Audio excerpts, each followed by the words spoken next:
The views and opinions of the host and guests are their own and do not necessarily reflect the position of the management and staff of Guardian Network.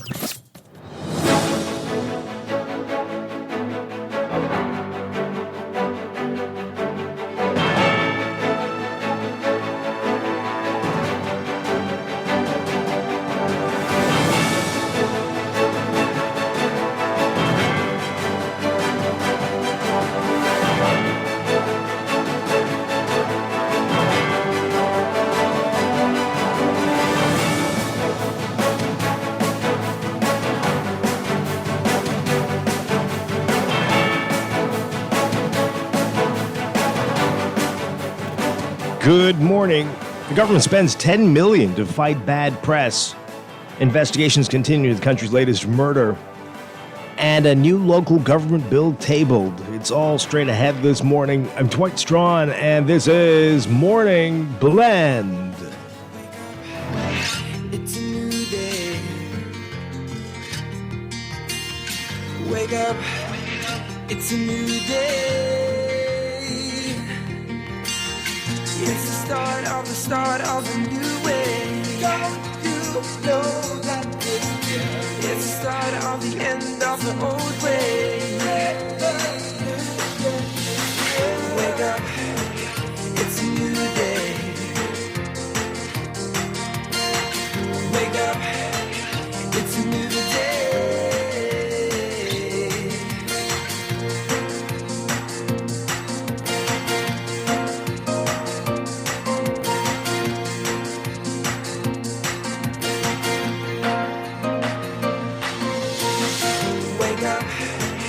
Good morning again, Bahamas. It is Thursday, November 7th, 2024. This is Morning Blend on Guardian Radio 96.9. Again, I'm Dwight Strachan. In a moment, Laverne Gardner will be joining us. Also this morning, we'll be talking about the St. Francis Xavier Cathedral Festival that's coming up. And later in business, details about Invest Fest, what you need to know. That's all ahead. But first, it's time for the overnight, the latest breaking news from while we're sleeping, and the top national and international headlines this morning.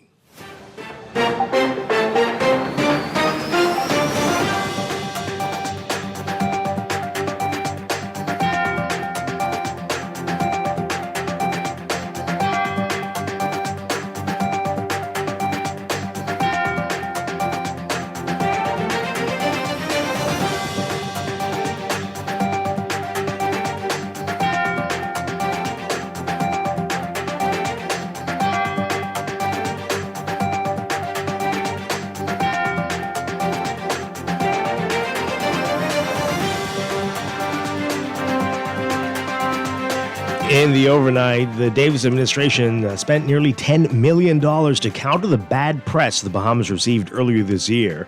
That's according to Deputy Prime Minister and Minister of Tourism Chester Cooper. Cooper's revelation yesterday coming as he admonished those behind the creation and circulation of a video on social media, which he said warned people about supposed dangers in the Bahamas this winter. Cooper describing the video as disturbing and misleading and a mishmash of earlier coverage. He said, quote, "It's not carried anywhere on any legitimate news stations locally or abroad, but I have received it more than 35 times. He said it's evident that this was crafted for political purposes, not to inform but to discredit the country's reputation and to mislead prospective visitors. Cooper said the government's intelligence suggested that the video was created by Bahamians. He said, quote, "What kind of Bahamian, for political or whatever reasons, is willing to hurt their own economy and the livelihood of their families for cheap political points? We spend considerable resources, almost $10 million in fact, managing the impact of the bad press that we experienced earlier this year, and we are at the start of what promises to be a record-breaking winter season with bookings on pace to exceed previous years." Now, Cooper did not elaborate on what he meant, but in January, the Bahamas received significant international media attention after the U.S. Embassy in Nassau advised Americans about a spate of murders that had occurred in New Providence at the beginning of the year. Investigations continue into the country's latest murder. A man shot and killed in Baintown. It happened yesterday around 9 a.m. on Finlayson Street. Police say they found the victim lying on the ground in a yard in the area. Police say the man was shot on another street but fled north along a track road before he collapsed on Finlayson Street. Police say they believe the victim was in his late 20s or early 30s. They are urging anyone with information to contact them. There's been a string of murders in Providence in the past 2 weeks, and the latest incident bringing the country's murder count to the year to 105. The toll is likely to soon surpass 2023's total of 110. A judge has denied bail for a man accused of killing his cellmate 3 years ago. Justice Neil Brathwaite refusing bail for Diallo Williamson to preserve public safety and order due to his criminal history. Prosecutors say Williamson beat 29-year-old Michael Miller to death. He was found dead in cell F2 in the maximum security section of the Bahamas Department of Correctional Services on November 1st, 2021. Williamson, who represented himself, claimed that the evidence against him was weak. Kara Butler-Wright opposed Williamson's release, claiming that he was a career criminal. The prosecutor also said that there was no unreasonable delay since his trial is set for 2025. A man who pleaded guilty to a string of armed robberies sentenced to 8 years in prison as part of a plea deal. William Dean, who's also known as Jerry and Willie, has been in prison since 2021. The time he spent on remand was considered when arriving at the sentence. Following his release from prison, Dean will spend 2 years on probation, and a breach will result in him being jailed for a year. Dean pleaded guilty when he appeared before Justice Janine Weish Gomez. On June 16, 2021, Dean and 2 others robbed the man of his wallet, which contained $13. The incident happened on Mackey Street near Junkanoo Shack. On June 15, 2021, Dean and another robbed Anthony Thompson at gunpoint of a wallet containing $10, a cell phone, bank cards, and identification. On the same day, they robbed Kenneth Benaby of his wallet, $15, his cell phone, bank cards, and IDs. On June 11th, while at Guanahani Circle, Dean and others robbed Tisha Adderley of her iPhone, car, and a wallet with $65. When arrested, Dean told police that he got $10 from the holdup. There's more. You can read about it in today's Nassau Guardian. And the new local government bill 2024 will be a, quote, pivotal milestone in the life of local government in the Bahamas. That's according to Minister of Works and Family Island Affairs Clay Sweeting. Sweeting tabling the bill in the House yesterday, saying that this will pave the way for further expansion of the system of local government throughout the country. Local government was first introduced in Grand Bahama and the Family Islands in 1996 under former Prime Minister Hubert Ingram, but in the years since then it has been largely ineffective in decentralizing governance. Sweeting saying, quote, the system was designed to empower and enable local bodies to make local decisions which would impact the communities that they call home. He said that what's being proposed restores and in some cases expands the power of local government with respect to building control, road traffic, town planning, and hotel licensing. He says the bill would also empower local government bodies to have revenue-raising powers. Overseas, Germany's government coalition has collapsed in dramatic fashion after Chancellor Olaf Scholz fired Finance Minister Christian Lindner of the pro-business Free Democrats in a late-night move following a marathon of crisis meetings. The 3 remaining ministers from the Free Democrats resigned in response, leading to the downfall of the government coalition. Scholz is expected to lead the country with a minority government, but the option is calling for an immediate no-confidence vote. Early today, Transport Minister Volker Wissing from the Free Democrats unexpectedly took back last night's resignation and told reporters that after talking to Scholz, he had decided to stay on as minister and leave the party instead. Lindner will receive his certificate of dismissal from President Frank-Walter Steinmeier today, and to ensure a smooth transition, a successor will likely be named right after. One German news agency is reporting that an economic advisor to Scholz will become the next finance minister. Meanwhile, around 50 European leaders, including Ukrainian President Volodymyr Zelensky and NATO Secretary General Mark Rutte, were reassessing their transatlantic relations at a summit today in the hope that Donald Trump's second U.S. presidency will avoid the strife of his first administration. European officials will also be seeking a strong common stance on Russia at the one-day gathering. Rutte, who was Dutch Prime Minister during Trump's first 2017 to 2021 presidency, said that he worked well with Trump for 4 years. He insisted that the common challenges posed by Russia and Ukraine affected both sides of the Atlantic.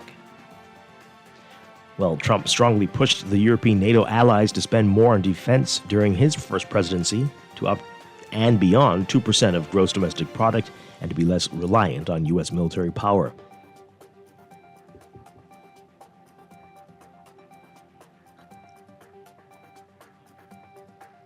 And Cuba has been left reeling after a fierce Category 3 hurricane ripped across the island and knocked out the country's power grid.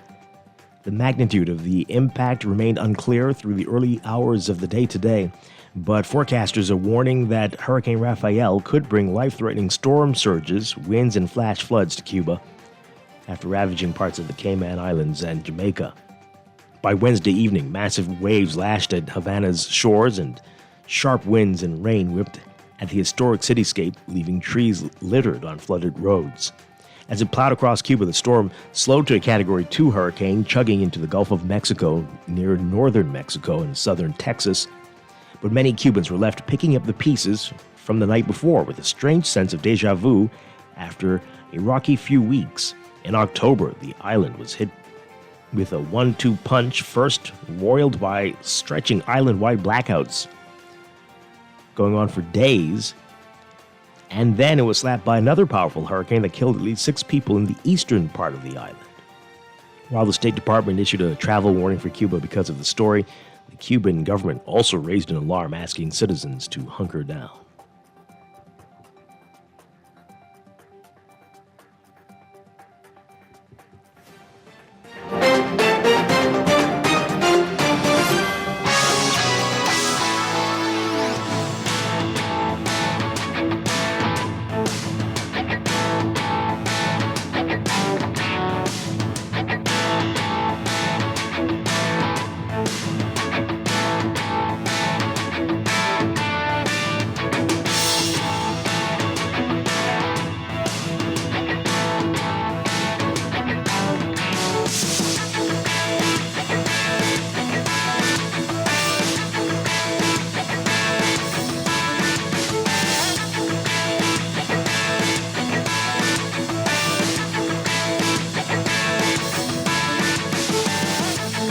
In sports, as the 24-25 season in the NBA progresses, several players continue to make their mark.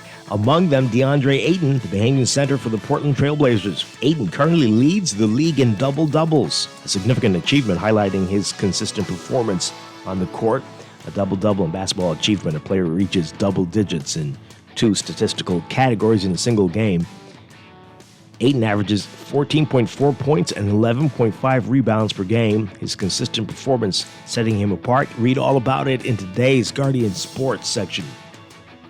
The Bahamas Lawn Tennis Association concluding its senior nationals at the BLTA National Tennis Center in Nassau. You can read about the results in today's Guardian Sports section as well. From Major League Baseball, the Los Angeles Dodgers aren't counting on Shohei Ohtani to pitch at the start of next season, and will wait to see how his rehabilitation progresses following shoulder surgery on his non-throwing arm. Ohtani had a procedure Tuesday to repair a torn labrum in his left shoulder, an injury sustained while sliding during a stolen base attempt in Game 2 of the World Series on October 26th. The two-way star did not pitch this year while recovering from elbow surgery on September 19th last year. And from the NBA, taking their cues from Jared Allen, the Cleveland Cavaliers celebrated the first 9-0 start to a season in franchise history by pouring water bottles over Coach Kenny Atkinson's head in the locker room. There will be much bigger games with higher stakes than the Cavs' 131-122 victory in New Orleans on Wednesday, but Atkinson didn't mind taking a moment to enjoy something no other Cavs team had done in the 55 years since Cleveland joined the NBA for the 1970-71 season. That's sports, and that's the overnight. Time for your first look at weather.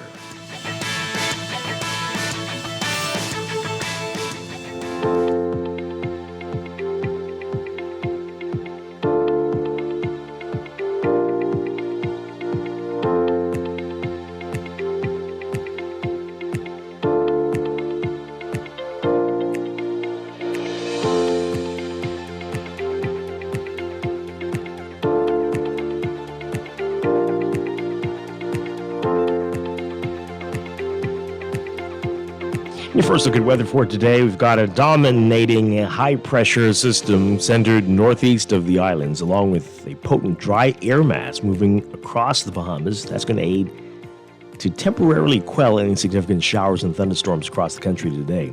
Winds will gradually weaken through tonight as Hurricane Rafael continues its northwestward trek across the southeast Gulf of Mexico. Despite the weakening wind field, treacherous seas will continue to create hazardous conditions for swimmers throughout the next few days. So we're looking at a relatively quiet weather pattern that's going to give way to another round of showers and thunderstorms that will impact the southern islands beginning on Friday and into the weekend. As a tropical disturbance approaches and moves across the Bahamas, strong to near gale winds will be found around and ahead and around that system as it moves southwards as a result of the high pressure to the north. So we're watching that system, and it's likely to bring heavy rainfall and potentially severe thunderstorms for the southeast and portions of the central Bahamas into the weekend. Lingering moisture and weak winds will keep clouds, showers, and thunderstorms in the forecast for all areas early next week, with the cold front entering the northern Bahamas by late Tuesday and moving throughout the archipelago by midweek. So small craft operators should avoid getting into Atlantic or Atlantic-exposed waters beginning today as a result of the rough seas. And beachgoers are advised to avoid getting into waters on northern, eastern, and Atlantic shorelines as a result of dangerous rip currents and potential surf. So for today, for the northern, northwest, and central Bahamas, we're looking at partly sunny conditions, mostly sunny for New Providence and nearby islands, turning fair tonight. Got about a 10 to 30% chance of showers. Winds east to southeast at 15 to 20 knots. For the southeast Bahamas, partly sunny with a few cloudy intervals today, turning partly cloudy tonight. You've got about a 20 to 40% chance of showers and thunderstorms. Winds northeast to east at 15 to 20 knots. Temperature-wise today, look for highs getting up to around 87 Fahrenheit, 29, 30 Celsius. Overnight lows tonight getting down to about 73 Fahrenheit, 23 Celsius. That's your first look at weather this morning. We'll have your extended outlook and look at the tropics in just a bit. This weather check brought to you by Easy Car Sales, having a sale on all 2024 EV models while they last. And now in-house financing is back to make it easy for everyone to drive an EV, drive electric. Visit easy242.com and more.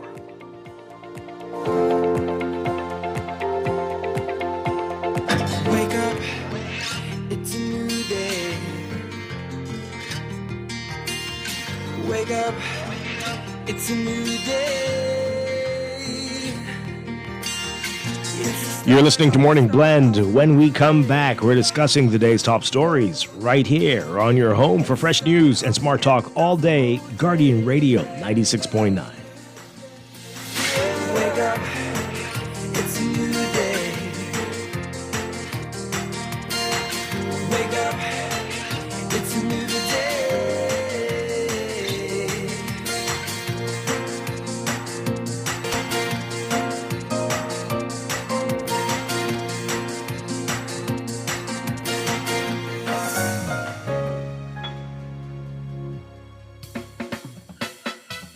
Do you have uncontrollable debt? Are you ready to make that move to Fidelity for a stress-free future? These loans have a built-in savings plan that pays you unbeatable interest. Ask about our debt consolidation loans today. Call 356-7764. Fidelity, we're good for you. This message is proudly endorsed by the Minister of Economic Affairs, Senator the Honorable Michael B. Halkitis. I'm proud to introduce the Made in the Bahamas certification, a mark of pride and quality. Join us on Thursday, November 14th at 5:30 p.m. for the BBSQ's National Town Hall meeting at the Holy Trinity Anglican Church Activity Center. This free 2-hour event is your chance to learn more about the Made in the Bahamas certification program and how it benefits us all. Thanksgiving has arrived early at Montague Motors. This whole month is Black November with deep discounts on selected models. Roll out this season in style. Montague Motors, trusted quality service for over 20 years. Zero down, everyone. Village Road near Shirley, 698-390. 812-7576. Call Montague Motors now and get the best discounts the entire month of November. What's that one gift you've longed for? My own home. Build or buy your home with financing from CIBC Caribbean and we'll gift you up to US $3,000 towards your legal fees. No loan application fee and up to 95% financing. And if you switch your mortgage to us, take the gift of no switching costs up to US $10,000. Plus, we're giving more with double the chance to win one of 3 cash prizes in your country. Visit CIBCFCIB.com/joyofgiving for more information. Terms and conditions apply. You try to rest, but roll with the best. For all your printing needs, there ain't no one better, no. For posters and banners, magazines and flyers. For window decals, greeting cards and newsletters. No job too big and there's no job too small. You name it, we can print it. Just give us a call. Let Print Masters bring your masterpiece to life. Located in Nassau Guard, telephone 302-2361. Looking to elevate your gadget game or a tech trouble simply slowing you down? Escape to a world of innovation at Custom Computers, your go-to store for the latest cutting-edge tech. Whether you need to upgrade your life with the best from Apple and Windows or your device needs a little TLC, the Custom Computers Know-How Store is the destination for unbeatable expertise and quality repairs. With 2 convenient locations, there's a Custom Computers near you on Patton Street in Palmdale and Caves Village, or call 396-1100. It turns out that there is more than one special gift to give that special someone this Christmas. Consumers are searching for the perfect presents and the right prices. So why not place your products or services in the Nassau Guardian's Holiday Gift Guide? Christmas shoppers will be sure to find that special something for everyone on their list. For an all-inclusive price, you can have your ads published twice in the Nassau Guardian's Holiday Gift Guide, in addition to 10, 15, and 30-second commercials, and not to mention a web ad on the Nassau Guardian's website. Advertising deadline, remember, is November 29th. For more information, contact your sales agents or call the Nassau Guardian Advertising Department at 302-2300. That's 302-2300. And ask about our Holiday Gift Guide Media Bundle. You don't want to miss this opportunity. Ring in those holiday profits by placing an ad in the Nassau Guardian Holiday Gift Guide.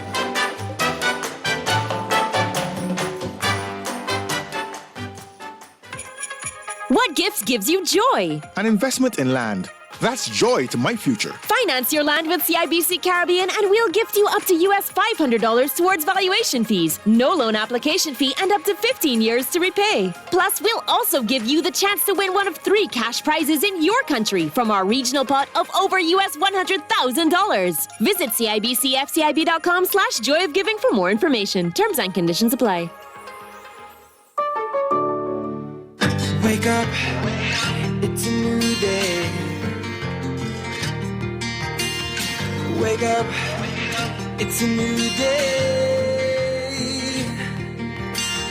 It's the start of a new way. Don't you know that it's the start of the end of the old way. Wake up, it's a new day. Wake up, it's a new day.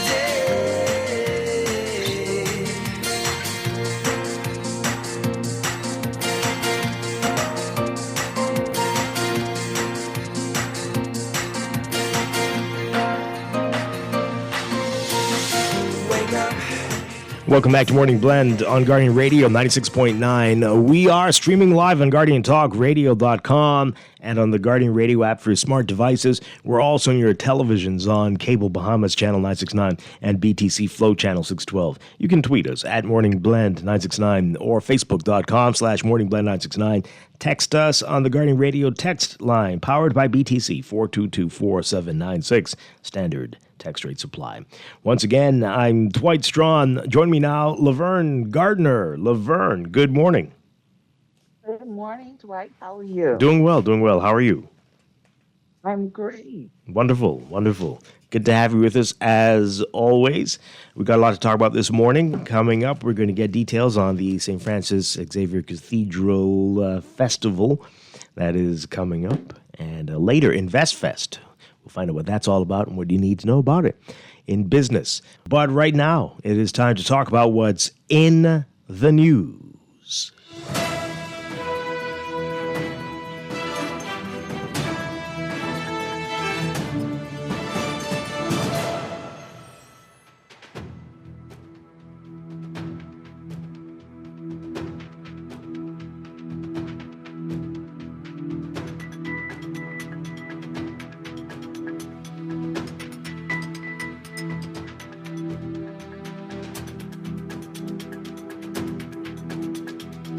And in the news, new local government bill tabled. I'm quite excited about that. We're going to get to that in a bit, Laverne. But the big headline in the NASA Guardian today, government spent $10 million to fight bad press. And there's another bit of bad press right now that the government is trying to figure out who's behind. For more on this, take a listen to this report from our Vanik 2. So to anyone who had a hand in creating or promoting or circulating this video, let's be clear, this is a fool's errand. Jeopardizing our number one industry for political gain is as reckless as it is irresponsible. It is, in effect, biting the hands that feed us. Tourism is the economic lifeblood of the Bahamas, and notwithstanding our best efforts to diversify, it will continue to be so in all of our lifetimes, I predict. It supports thousands of families, fuels our businesses, and sustains entire communities.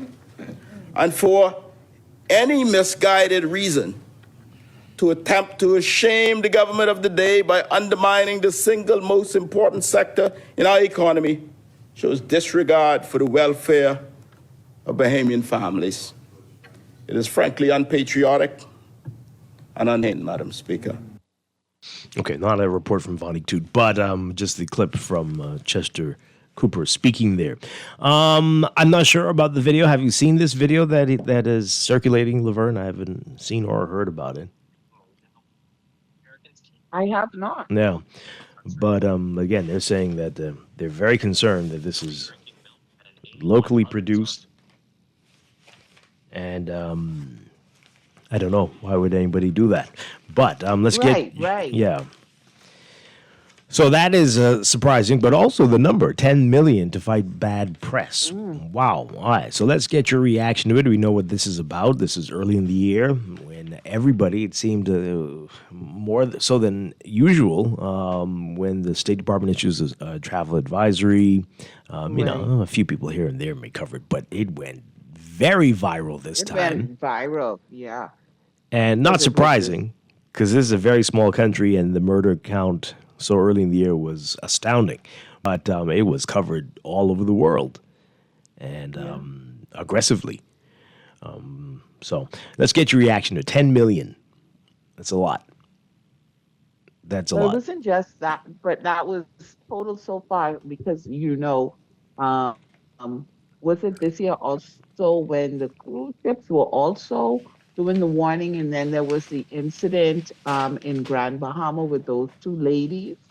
Yeah, all of that. So it's been a busy year. Yeah, so I'm sure this 10 million covered, all of that. It wasn't just the travel advisory. No, but all related to bad press. There's a lot of bad press. Why are we giving people so much to report negatively on? That's one question. Yeah. But how do we feel about the money? Is that money well spent? 10 million? Let's talk about it all. Let's get your reaction to it, folks. Give us a call, 323-325-4316, 325-4259, toll free, 242-300-5720. Tweet us, Facebook us, text us, 422-4796. It just feels like we're shooting ourselves in the foot, right? People just doing a lot of nonsense. Really say, to your question, absolutely people are doing a lot of nonsense and it's impacting us. And, my thing is always not just the tourism product. It is in fact impacting us who live here every single day. Mm-hmm. But back to the question that you just asked, you said, um, the 10 million. It's hard to say if it was well spent because while we got the number, we didn't get a breakdown of what exactly was done. Right. Well, I mean, we know So, that. we got we spent 10 million, but I don't know how was it spent just creating ads? Was it spent you reaching out to who we primarily have hears from, those people in the industry, saying, hey, this is what is it? Did you spend money bringing maybe travel agents in to show them that, hey, it's okay? Like, what was that money spent on? Yeah, you can assume it was all of that. And officials from the Ministry I of don't want to Tourism. assume. Yeah. I'd like the Well, details. don't hold your breath. But the minister and many officials from the ministry have been on lots of programs across the world, talk shows, and whenever these things happen, you always see clips of somebody on some morning show hamming it up with the hosts and stuff. So perhaps that too. But Right. he Is didn't. that 10? Sorry, go ahead. Yeah, he didn't say what the bad press was. So if you're hoping for a breakdown, Right. you're not going to Right. get it. And is this just 10 million alone for bad press? Or is part of that 10 million that was already allocated for advertisement and whatever it is that you're doing to promote tourism in the Bahamas? Yeah. Or that was just in addition to what was allocated, you had to spend an additional 10 million. I need to know all of that. Yeah, absolutely. All right. So, again, give us your reaction to it. Call in and text us. We already have quite a few text messages on this. This person says here, what is this now? Oh, boy. Oh, my God. We're trying not to call his name today, folks. But this texter, Dwight Laverne, check out the path of Hurricane Raphael since the U.S. elections. For several days, it was projected to head towards the U.S. border. But after Trump won, the latest projection of Raphael turned to land in Mexico instead. Seriously, if you think I'm lying, check. Now, that's what I call great border control. Even Raphael got the message. Texter, I don't know if you're trying to be funny or something, but it's caused great devastation in Cuba. There's a major high-pressure ridge that is keeping it from heading north towards us. So that's what it is, unless you want to say Trump is controlling the high-pressure ridges and steering the hurricanes. Not in the mood to joke.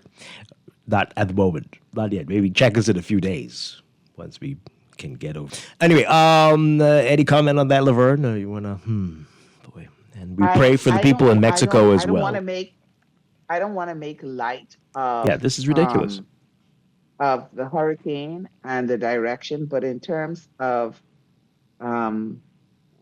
certain texts that you read, I was given a message to give to you. Mm-hmm.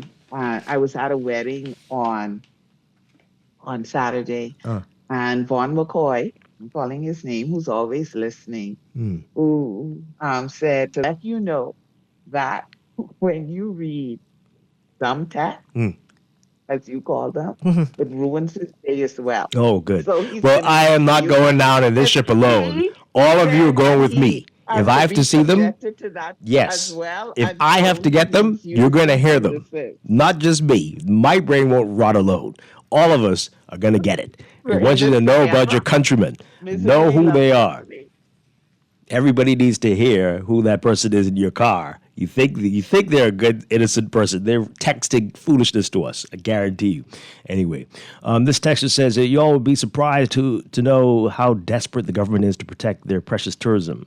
Now, come on, that's a very silly thing to say. This is the livelihood of the country. What else you got? Right, you have to protect it. What else you got? I'm not saying that there aren't other things, and we're not getting into the whole discussion of all of your eggs in one basket. But this is what we have right now, and so you do have to protect it. You can't just, be like, oh, well, whatever. country's practically an egg factory in this analogy. So that's all we do. So you gotta put them in and something. So that, right. Mm-hmm. Yeah. Yeah. So you can't just sit back and be like, No. blow over. No. But, don't make it so hard for them, because that's money that's going to be redeployed to something else that could have gone to helping us, right? So every time you fight a tourist or shoot each other everywhere, every day, it's bad press. Every time you fight anyone, a human being. Yeah, that's right. another Because the person, video's a around, human everybody's being, recording, right? and they say, Because "What's going on in the Bahamas?" Sometimes I almost get the feeling like, oh, you know, something happens, a horrific thing happens, but then if something else happens and it happens to a visitor, then it's 100% worse. Almost, I get that feeling a lot of times. So my thing is, how are we treating each other? Mm-hmm. Absolutely. There's always a big emphasis on being polite and being kind, and all of these things when we have visitors with our visitors. But my biggest thing is how are we treating each other? We need to be kind. We need to be polite. We need to treat each other in appropriate ways. Absolutely. The other question I have is, the deputy prime minister said that it was politically motivated. That's what he suspects. He knows this for Mm-hmm. why. I would like, why would we make a video? Hmm? I don't understand why a person, whatever, if it's politically motivated, what would be the point of making that? Because you are showing country in a bad light. So how would that help Really? your political aspiration? Oh, okay. Well, ask. Anyway, the political parties around here, they're putting up signs talking about how many murders have happened, right? That's been a thing now, right? It's not the first time. So, yeah, people would seem to do anything. I don't even understand the logic. Well, you and I wouldn't. Logic of it. We're not politically minded, so we wouldn't get it. Thank God. But yeah, so whatever it takes to win, that's how it works, apparently. Let's take this call. Good morning, call. You're on the air. Dwight and Laverne. Hi, good morning. Yeah, Good morning. it seems to be like we only realize what we did when it's done, when we see the repercussions as a result of it. I wonder why we behave this way. Really surprised. Now, I like to do the we thing too, but this is not a we. This is not a when we. I say we, This is why do some of these people? Because I don't know, right? This is not a collective. This is people with serious problems who. Yeah, well, you did mention that the whole country or group of people need some psychiatric evaluation just to be human, including to myself. find out if they are human. Yes, because they're probably not. And we'd be surprised to know how many people living among us who are animals, basically were living off animal instincts and not reasoning, not clarity, not really trying to bring balance to any situation there is, just want to see it destroy. As you can clearly see, if you look at what's going on in the world today, every culture basically seems to be in turmoil. No group of people could come, except for a few like in Bhutan and whatnot, who can come together and work and develop a culture. Unless you impose communism on them. You give them freedom, they destroy it. So I don't know, because, my brother told me a long time ago that he believed communism is the best thing that could ever happen to people because people can't think clearly for themselves.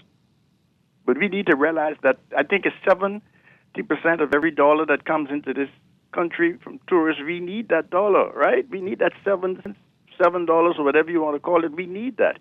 Were we taught that in school, how important that is and how we should nurture this tourist industry, Dwight? I don't know. But as Laverne said, we need to be taught how to treat each other better. That would go a long way. That would help everything. Because you realize that is the problem. It'll be natural, right? Yeah. Yes. It'll be natural, normal. So it wouldn't even it wouldn't be normal. There wouldn't be the way that you treat Bahamians and then the way that you treat a visitor. We are just really harsh, mean, spiteful to each other, and that shows in everything you do. Your interactions with anybody in a store, anybody on the street, anybody anywhere. This is a problem. People are surprised that I'm saying good morning to them 6:30 in the morning as I walk in. They're wondering, gee, where he just come from? Wow. Feeling so good. But you know, Dwight, there seems to be a movement toward becoming God-canceled cultures. If you look all around the world, you can see that these cultures are being canceled, maybe by the hand of God. The generator, the operator, and the destroyer may be in play now. Think about it. Okay, I'm going to have to think about that one because I don't get it, but sure, I hear you. This texter says, here, couldn't they use the $10 million to invest in the problem that caused the bad PR in the first place? What is that, though? Right, just as we said, the way we talk to each other, you $10 million into education, primary school level, so that people learn to be better, more civilized people. Perhaps there will still be things that cause bad press, but I hear another call. Good morning, you're on the air. Good morning, caller. Are you there? Hi, good morning. Turn on your radio for us, please. Good morning. Good morning, Dwight. How you doing? Doing well. Sorry for that. I guess listen to the TV first to know when you're coming on. But Dwight, you know, I always emphasize my age because I'm glad I got to be this age. But Dwight, I know you're younger than I am, but what I see around me, Dwight, it really scares me to believe that this little beautiful, I emphasize the beauty of the Commonwealth of the Bahama Islands, knowing what it was when I was growing up, Dwight, in a little area we call the Valley.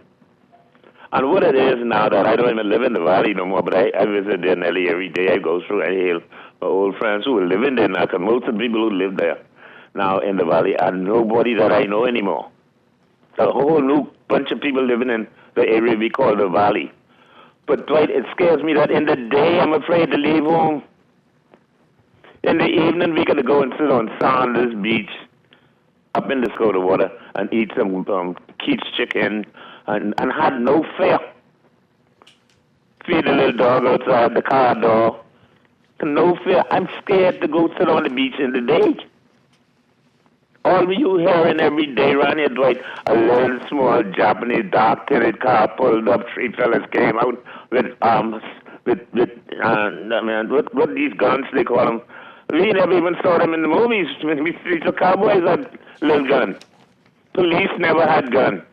Now police walking around with they look like they go into war on Wolf Road. What's going on in this country? You got people around here got more guns than the police and defense force. Mm-hmm. Every day, 2 and 3 people getting shot through this alley right in the middle of Bain Town, in the middle of the day. And look like nobody could stop it. We don't make guns here, we don't grow grass here, we don't grow cocaine here, but they're all over the streets. And every day the doctors tell me how much people coming up in hospitals, how much people dying, and nothing is changing.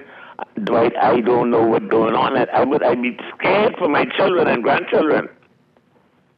They ain't going to be able to buy no property in their own country. They can't afford to get a loan. They might be able to get a loan to get a second-hand, brand-new Japanese car, and that's all they could get. They can't get a car out of the window with plastic on it no more. It got to be something coming on the boat, go down to Hawaii, get your car. What's going on? And we're supposed to be the 3rd largest economy in the Western Hemisphere, next to America and Canada.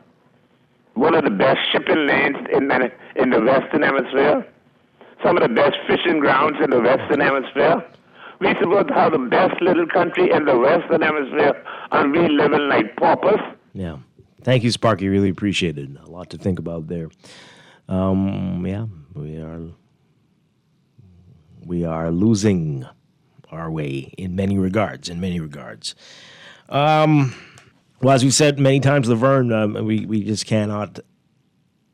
We've got to raise our tolerance level, right? We have lowered this bar and allowed a lot of stuff that we would not have tolerated 20, 30, 40 years ago to be standard and just regular. And that is causing us to be where we find ourselves today, right? We are no longer shocked by anything at all. But hey, let's take a few more calls and then we got to move on from this. Good morning, caller. You're on the air. Yes, good morning, Mr. Strawn and Laverne. Good morning. As I listen, I realize that, like Laverne said, we need a breakdown on how this money has been spent and whatever. Because as I look at it, I'm thinking that perhaps, now this is just my observation, is that maybe we had to do some damage control in regard to tourists who might have had a bad experience here, and some kind of small lawsuit would have ensued. And then how was this money spent? Yeah, we'll see if we can get more information. Yeah, it would be good to know. It would be good to know. But just one more quick thing before I leave. You mentioned it just before me, though. We are talking about the bad publicity, right? But, sometimes we don't think before we speak. It happened right in our eyes when the posters were all over the place telling the people, well, you're coming there, there's so much murder. So, sometimes, as bad as it sounds, and I don't in any way condone anybody who would try to sell our country in that way. But the thing is, what goes around comes around. Thank you. Okay, thanks a lot. Again, I haven't seen this video. Someone has sent it to me. I will try to watch it during the break. Yeah, I got it just now too, so Yeah. I think I'll do the same because I haven't. First I heard of it was when the Yeah, I didn't hear spoke about it. in Well, the that's House. good. Usually, So I don't know if they were able to. I don't know, pull it down. But it didn't seem to make the round. right. They sent these things 2,000 times, but I didn't get it even once. Yeah. So, let's take this call quickly. Good morning, caller. You're on the air. Good morning, Dwight. Hi. Good morning, Laverne. Good morning. So Trump, the hurricane slayer. That's interesting. So Dwight, does the U.S. State Department, to your knowledge, issue advisories to their citizens based on the political agendas of a particular party? Or do you think it's to, like any country should do, keep their citizens informed of what's happening to destinations that they like to frequent? It's definitely the latter. Okay, so then what sense does that really make, to be honest? What? Unless the minister is saying that the U.S. has an agenda against the Bahamas. No. Which party what do you mean? With the minister said something that on the ground that it was, and if whether or not it was produced locally or not, the incidents, whatever this video is, did they happen? Well, What is as he our said, it's current- a mishmash of stuff from. So it isn't like a recent thing, according. Okay, so even if it started at the beginning of the year, what is our current murder count? We're in the triple digits. So that's a concern then for some place where in our market, our major market is North America, right? They have an obligation and a responsibility to keep their citizens informed. That's their job. So why is the minister's approach then, regardless of if somebody's trying to play political games, we still have things happening on the ground that you addressed. And maybe if we did, we wouldn't have concerns about anybody releasing any advisories to people coming here. Wouldn't that be the approach to take, something that's proactive, even though we have this tendency to be reactive as a people? Just a question for consideration. Yeah, I hear you. I mean, I think you mentioning the State Department might have thrown some of us off at first, but I get what you're saying. Yeah, the State Department is the embassy. That's who they fall under. Yeah, but I mean, right. I mean, the minister didn't suggest that they had anything to do with this. He's just saying the new video that is out. But again, we haven't seen it yet. Pardon me, and while I understand that, they have a job to do to keep their citizens informed as it relates to their safety traveling to certain parts of the world. Yeah. I mean, I don't think the minister doesn't understand that. I think reason people get that. But his statement does not suggest then that I'm not saying that he said that the U.S. State Department has an agenda. My point is, on the one side, that's their job to do that. On our side here, as a minister in our government, whatever videos or releases, social media is global. And the instant something happens here, I'm in tourism. So it's no longer the days of the newsstands in the hotels not putting out the local paper and making those available. People have access to things that happen here within seconds. And there are a bunch of visitors that come here that sign on or join these groups. And you're talking about millions and millions of people that subscribe to certain pages that have to do happenings on the ground. So they have access to that immediately, right? Mm-hmm. So what do you do then? Then censor that. But my point is, if it's happening on the ground, why? I feel like our focus should be addressing the things that are happening versus being overly concerned about what the view is. Because if we're doing what we need to do on the ground, and no administration, no country is perfect, but if we're really doing our best to address the challenges that are happening here, why would there be a need to spend so much money to go ahead and address what people are seeing that is actually happening here? Well, okay, there is an answer to that. Thanks for calling, of course, because these videos, as Bahamians have been saying and said earlier in the year, right? If you get the impression that the violence is widespread and that the country's at war, where that's not the case, it's often, if with murders, these people are unfortunately murdered by people they know and were involved in unusual activities or domestic incidents. It isn't like you walking down a mall or at a concert in some other countries that we won't name right now and you get shot. Never seen you ever in your life, right? So it's important to get that message out that it's not random acts of violence generally in the country, and that there are many other places where there are no incidents at all because it's a big island, it's an archipelago.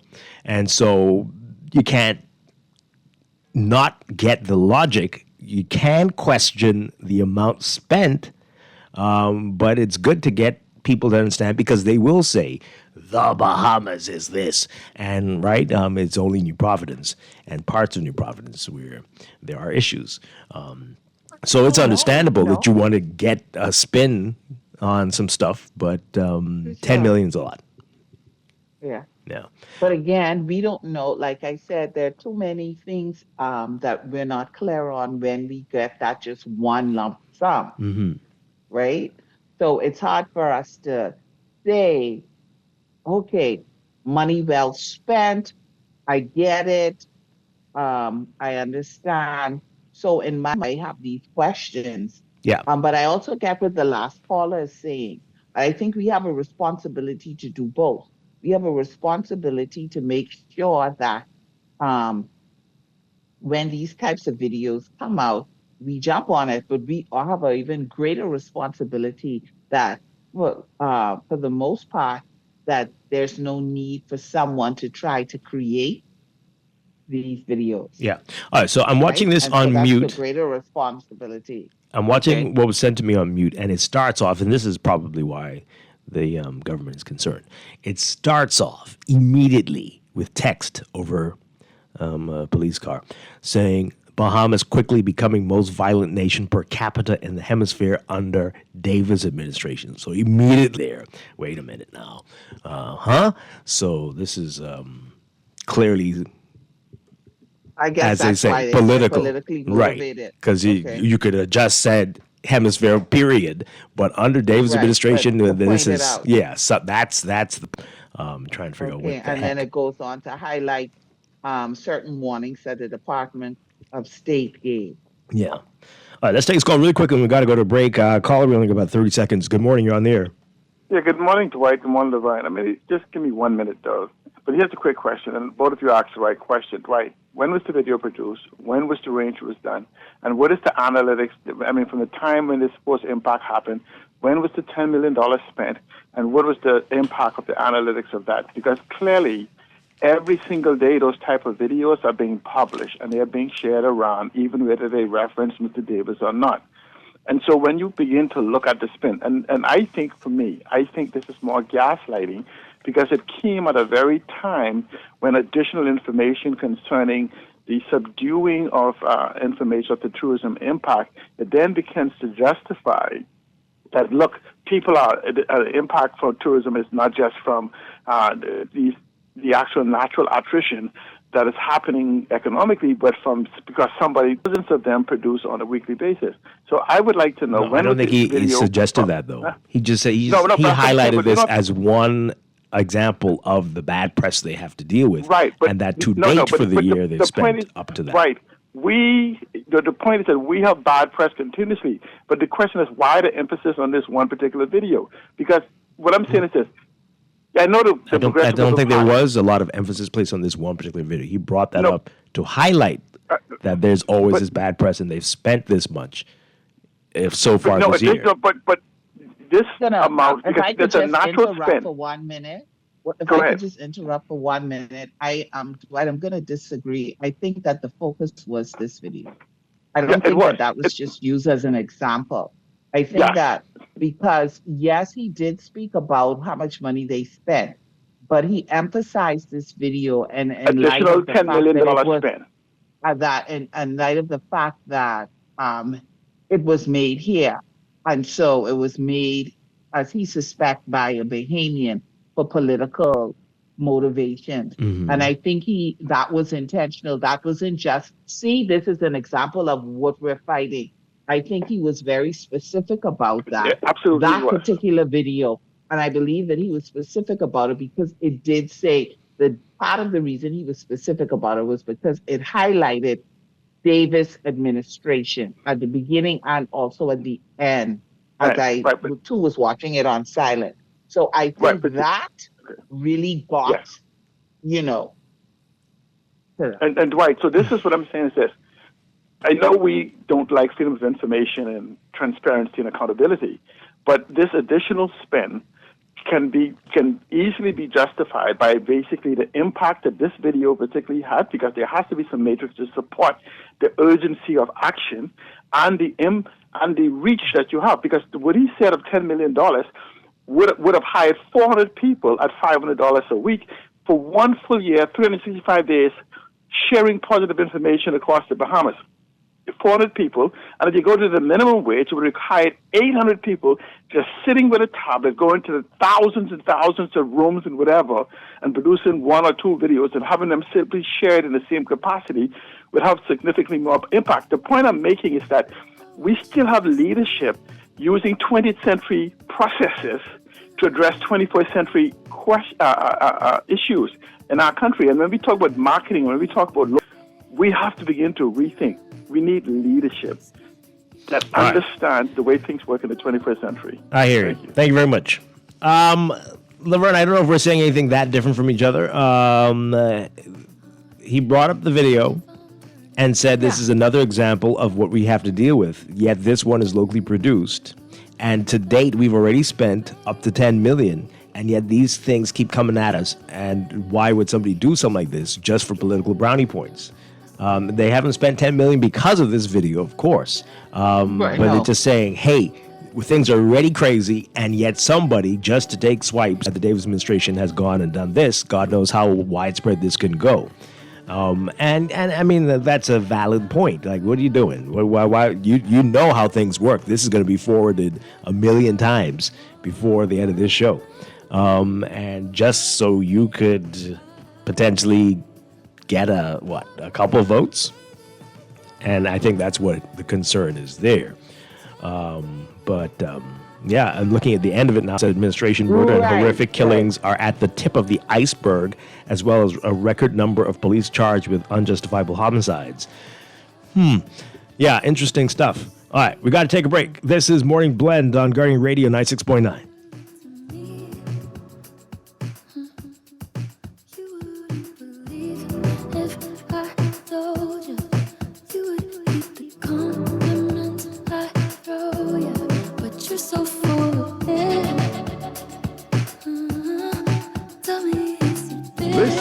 Guardian Radio 96.9 FM, Nassau, Bahamas.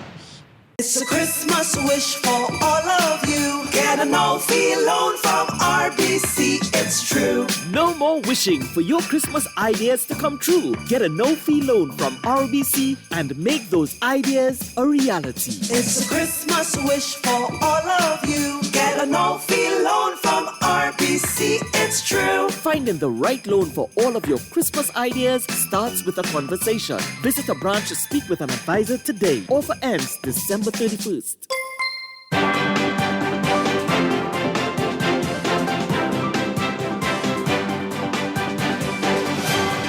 It is time for your first look at traffic for the morning, brought to you by RBC. Find your loan solution with RBC. Just in your traffic alert, letting you know about road paving that's going on in a few places. We've got Mount Royal Avenue beginning at Shirley Street. Work going on between 7 p.m. to 2:30 p.m. nightly.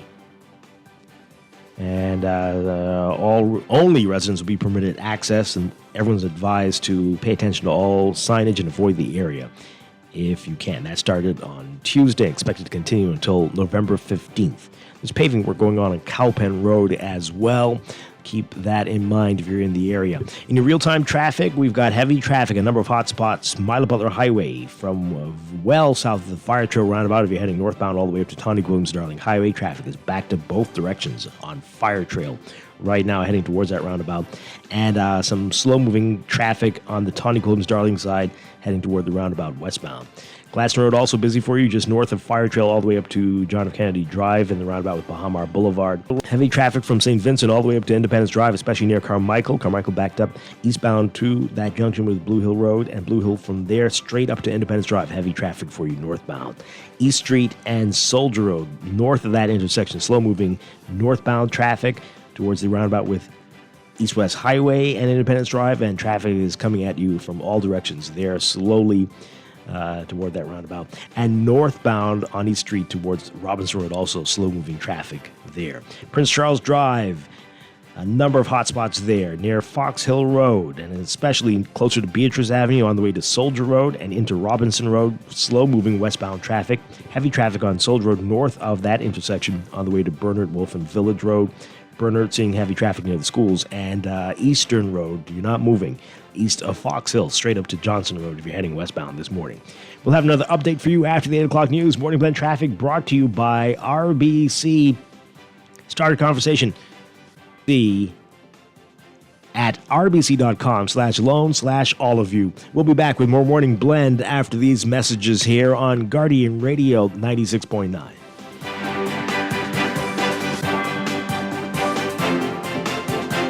It's easy to go the extra mile when you fill up with Esso Synergy Supreme Plus Fuel. It keeps your engine clean and running smoothly, which helps to make every fill-up last longer. Choose Esso Synergy Supreme Plus Fuel today for better gas mileage and better performance. The Esso brand is a trademark of ExxonMobil Corporation and is used under license. Benefits are based on Synergy-branded gasoline compared to gasoline meeting minimum government detergency standards. Actual benefits may vary based on factors such as vehicle type, driving style, and gasoline previously used.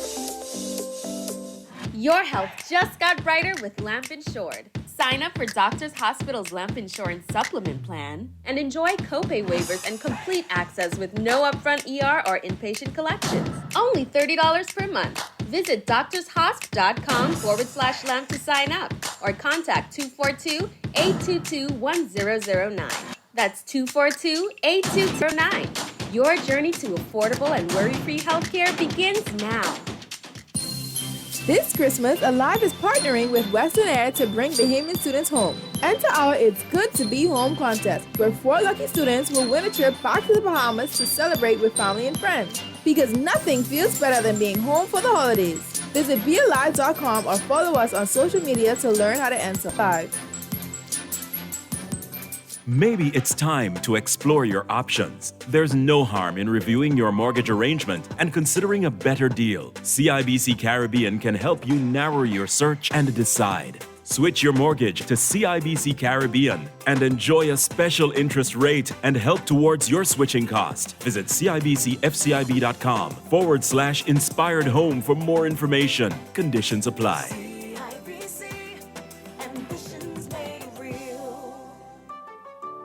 The Tourism Development Corporation is calling all Bahamian musicians. We're launching the Street Musician Program to bring vibrant live performances to downtown Nassau. If you play unplugged instruments like acoustic guitar, saxophone, or violin, we're looking for 15 musicians to join this exciting initiative. No professional experience needed. Just submit a 90-second performance video by November 8th. Visit bahamas.com/pilot street musician and sign up today. Screws and Fasteners World, Balfour Avenue and Palm Beach Street, has those hard-to-find fasteners for you right now. You can find hex, carriage bolts, galvanized bolts, threaded rods, nails, self-tap screws, sex bolts, anchor bolts, turnbuckles, masonry tools, hand tools, and weed whacker strings. Check out the rope selection and car body fasteners too. Special orders are welcome. It's your #1 fastener store. Screws and Fasteners World, Balfour Avenue and Palm Beach Streets. Call 326-1976. It's a Christmas wish for all of you. Get a no-fee loan from RBC, it's true. No more wishing for your Christmas ideas to come true. Get a no-fee loan from RBC and make those ideas a reality. It's a Christmas wish for all of you. Get a no-fee loan from RBC, it's true. Finding the right loan for all of your Christmas ideas starts with a conversation. Visit a branch to speak with an advisor today. Offer ends December 31st. This holiday season, give the gift that lasts a lifetime.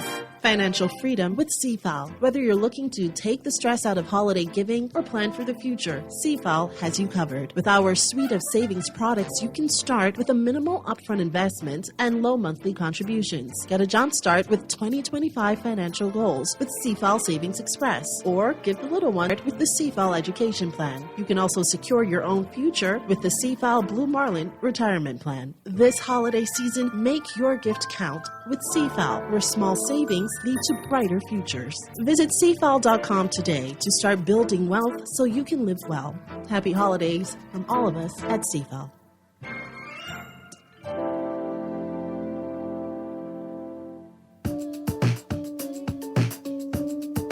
I want you to stay till I'm in the grave, till I rot away, dead and buried, till I'm in the casket you carry. If you go, I'm going too, 'cause it was always you. And if I'm turning blue, please don't save me. Nothing left to lose without my baby. Birds of a feather, we should stick together. I know it wasn't better alone. Can't change the weather, might not be forever, but if it's forever, it's even better. And I don't know what I'm crying for. I don't think I could love you more. It might not be long, but baby, I'll love you till the day that I die. Till the day that I die. Till the light leaves my eyes. This is Guardian Radio, 96.9 FM, Nassau, Bahamas. Come on. Yeah. Gotta do it. Go back to the island, boy.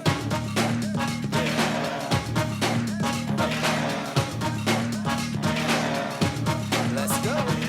Wake up early one morning, kiss my mama goodbye. Going back to the island, I say, don't worry, mama, don't cry.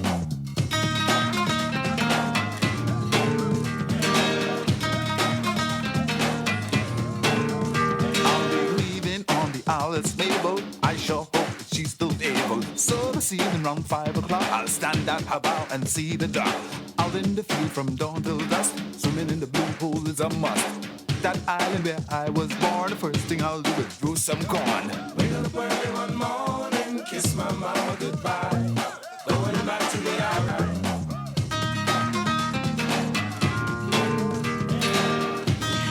We're back with Morning Blend on Guardian Radio 96.9. Dwight Strong along with Laverne Gardner. Coming up in a few minutes, we're going to be talking about the St. Francis Bazaar and Raffle that is coming up. And later in business, we'll get you details about Invest Fest Bahamas. That's all ahead. And we're going to get to the new local government bill. I want to mention that to get into that in just a bit. We got a few of your messages, though, Laverne, from before when we were talking about the government spending $10 million to fight bad press. All right, so we got some of these messages here on our text line.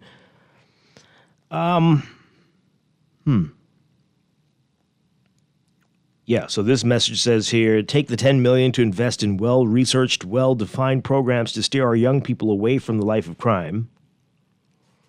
Uh-huh. Yeah. Sure, you can't argue with that. But that's a long-term issue. What do you do in the meantime, right? This person says here, blessings. Wait, before I comment on the $10 million, Dwight, you need a ratings tracker because your election aftermath show yesterday was the greatest, very exciting. Okay, it's stressful. It was stressful. Wow. Very stressful, too. But anyway, don't hurt the texters. They add to the sweet excitement of your show. They almost drove me crazy yesterday. They always did. And your callers are committed, not chronic. I wouldn't call them chronic. Yeah, committed, overly committed sometimes. But anyway, they make us love your show so much. Now on to the $10 million. That money needs to be better spent on attracting tourists from other nations besides the U.S. and Canada. And more importantly, on mental health for Bahamian citizens and residents. Well, can't argue that last one. Remember I told you before, never mind how innocent or sophisticated folks look, things can pop off anytime, anywhere. Well, that's very scary. Okay, but yeah. This person says here, concerning the murder signs, are we about hiding the truth?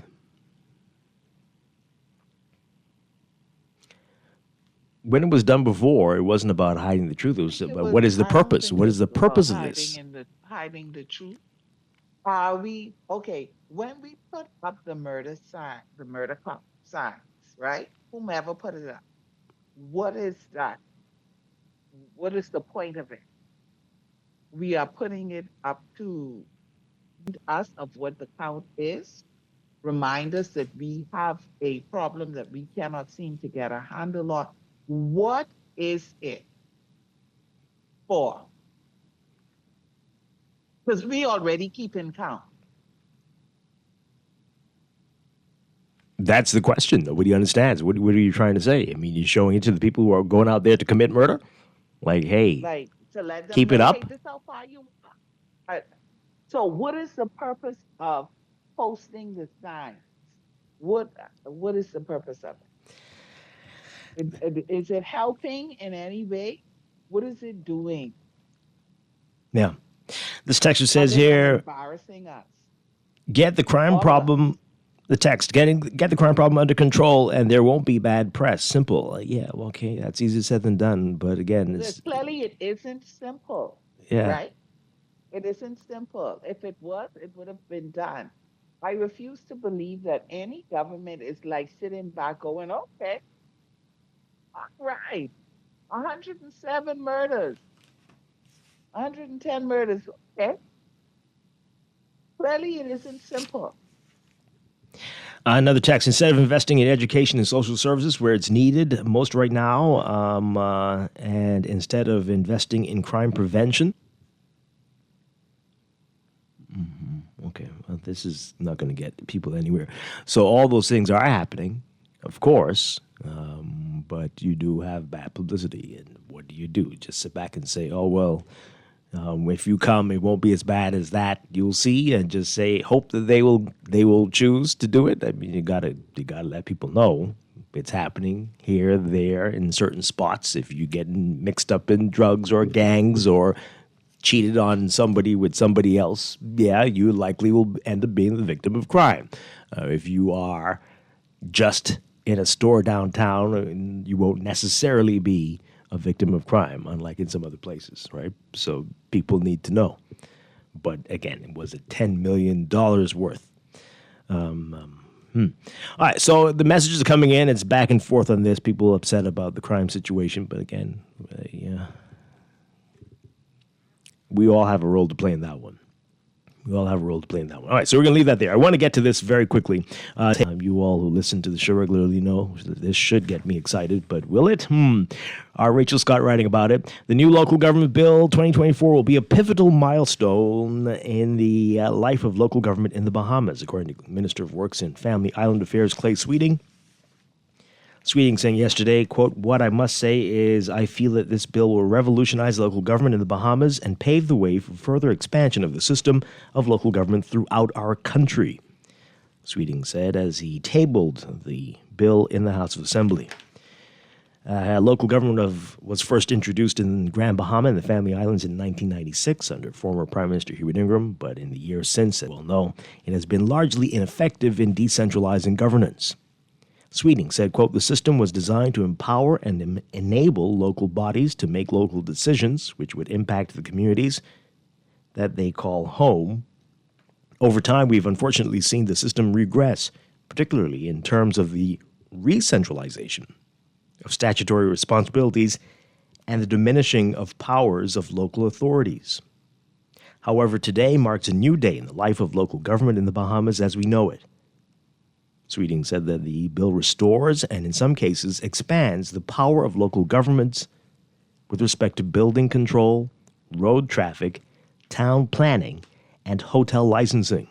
Local government bodies to have revenue-raising powers.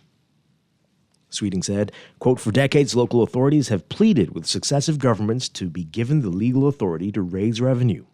Within this bill, they will be in a position to legally receive funds and donations and to levy fees or taxes for the use of public spaces. These fees or taxes will be prescribed by the minister, and all funds will be placed in an account to be used for further development of local communities. These funds are subject to financial regulations to ensure transparency and accountability. Sweeting says the bill will bridge the gap between local and central government authorities and bolster a stronger team to help build local communities. Local government reform was a pledge in the PLP's pre-election document, Our Blueprint for Change, and in the 2021 speech from the throne. In particular, it promised to work towards the finalization of a Local Government Act for New Providence. However, Sweeting has indicated since then that he's focused instead on addressing inefficiencies in the local government system that already exists in the Family Islands. The language, what he's saying, sounds pretty good. Of course, this does not include New Providence yet, but we know that reform is desperately needed for Grand Bahama and the Family Islands. Let's get your initial reaction to this. What are you saying? What do you say, Laverne, as a Grand Bahamian? What are you thinking about it before we get to the calls? What do you make of it? On the outset, it sounds good. It sounds like it's moving in a direction that we need local government to move in, that they need to be able to do what it is that they're supposed to be doing, and we need to decentralize. So it sounds good. I'm going to say that it sounds good, and we will have to see how if that actually materializes. Mm-hmm, mm-hmm. Well, this could But for now, yeah, it sounds good. If it goes the way he's talking, it could be a game changer. Right. This is what we've been saying, that the way it is so much of the decision-making being done in Nassau. There's no way that these islands will develop properly. And we've seen the results of this. But fingers are crossed, at least on my end. Let's hear from you quickly, callers. 323-6232, 325-4316. 325-4259. Call us toll free, 242-300-5720. Tweet us, Facebook us, text us, 422-4796. But what about New Providence? What about New Providence? They promised it. They promised it in the blueprint. They say they only do what's in the blueprint. That's in the blueprint. Huh? Anyway, caller. Hi, caller. Good morning. You're on the air. Call us back, 323-6232, 325-4316. 325-4259. Tweet us, Facebook us, text us, 422-4796. Are people in Nassau, do they care about this? They really should, because the sooner we can get that off the ground for the Family Islands working properly, the sooner we'll get it finally for New Providence, which we desperately need. Just look around and you can tell that there is no management of this place. Everything is going wherever people want it to go without any consideration for anything. And it's a problem. It's a big problem. Let's take that call, and then we'll get to your text messages, although these are about that video again. Good morning, caller. You're on the air. Good morning once again, Dwight and Laverne. Dwight, you are aware that local government is already, legalized or legal for New Providence. It only requires the utterance of the minister. You understand? Well, we don't have it, so. No, I'm just simply. But you're saying right. We're just waiting on them to decide, eh? Right. I just want people to know that it doesn't require no legislative change. It's subject to the will of the minister. The same way the minister for tourism could give exemption to allow people to gamble a whole lottery. There's no change of the law. The minister only has to say it.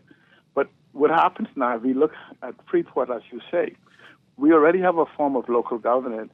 In fact, we have two. We have the Grand Bahama Port Authority, and we have the Bohemianized version of local government here in Freeport. And if you want to really have a form of local government, the way the study did and everything does, we only need to look at what the intention was of the Hawkesbury Creek Agreement to occur since 1990, and that was to evolve into a form of local municipal government here in Grand Bahama, including the ability for self-taxation, without the government interfering the way they do now, even in the Grand Bahama Port Authority. But so I think when they talk about local government, they're talking about the same type of local governance I give my children. You know, like I say, I told my daughter she could stay out as long as she wants, just be home by 8. She could wear whatever she wants as long as I buy it, and she could eat and drink whatever she wants as long as I decide. And so, like I say, I tell her, go out, do whatever you want, right, as long as I consent.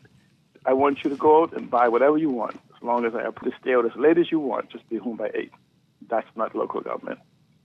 You're talking about what we have now. Do you think this? Yes, what we have now. Yeah. That's what I'm saying, what we have now. And the greatest example for that right now would have the local government evolve from what they're asking. In fact, Dwight, I would like for you to pay attention to what the leader of opposition said that he sees for local government in the city of Freeport, and the fact that Mr. Fred Mitchell and others tried to diminish that by screaming louder, saying that he supports the Port Authority, because that conversation, it could become very scary. And I think we should listen to it for the evolution. I'll make sure I send you that. Well, I mean, yeah, please send it to me, because why isn't he saying it in other places then, so that we can understand? It was said in the pub. It was said. That's what I'm saying. The media was there. Everybody was there. I don't understand why we don't carry it. Well, but again, I don't know if we're soundbite. Unfortunately, the media understands why we need real local government. I don't think they do.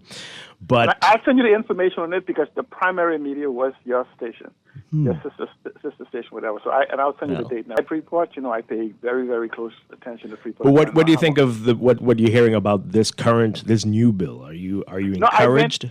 I went looking to see it being tabled, because I want to see what the changes is going to be, because I hear him talking, but if you go back to previously administrations, we know. The talk was it's been horrible. very good. Right. And but are you encouraged at all? No, because I want to see the legislation to give the authority, because here's the problem. When the ministers speak, that's policy. And when the minister speaks tomorrow, it's policy. And if the minister do not execute it, it becomes policy. Legislation mandates it. And so have you seen a written policy from any of these governments in the last 20 years? Okay, so that means that anything they say is about as good as the paper's written on. Well, okay, we'll look at the bill soon. We'll do a number of shows on it and see how it's going. All right, let's take this call quickly. Good morning, caller. You're on the air. Morning, Dwight. Hi, good morning. How you doing, cousin? Doing well. Wonderful, wonderful. Dwight, the GNN just called to keep it real, keep it at the ground level. Don't believe nothing what they say, Dwight. Nothing to see. What you got to understand, to avoid that landslide blowout like what Trump did to Kamala them. Election is looming in a couple of weeks, a few months. Don't believe nothing what they tell you, Dwight. Don't believe anything. Tell them just go ahead and do it. Thanks for taking my call. Okay. All right. Oh, boy, Laverne. Okay. We'll see. Yes? We'll see. Right. We're not gonna. We've been fooled before, and we're gonna. Right. So what can we say about it other than it sounds good? It sounds right? good. Mm-hmm. But I get people's skepticism. Right? Because if you hear them, we'll put it out for public consultation. Well, then just take it out of your mind. right? Because they don't do that. When they want it to happen immediately, they'll pass it. But when they say, oh, it'll be up for public consultation, oh, well, then that's not going to happen. And here we go again. But there's no indication of that as yet, I don't think. It says here, we need a completely different group of persons to advance the affairs of the Bahamas. The solution cannot come from the same consciousness that created the problem. Okay, I'm not sure what this is in reference to. But okay, so what are you suggesting?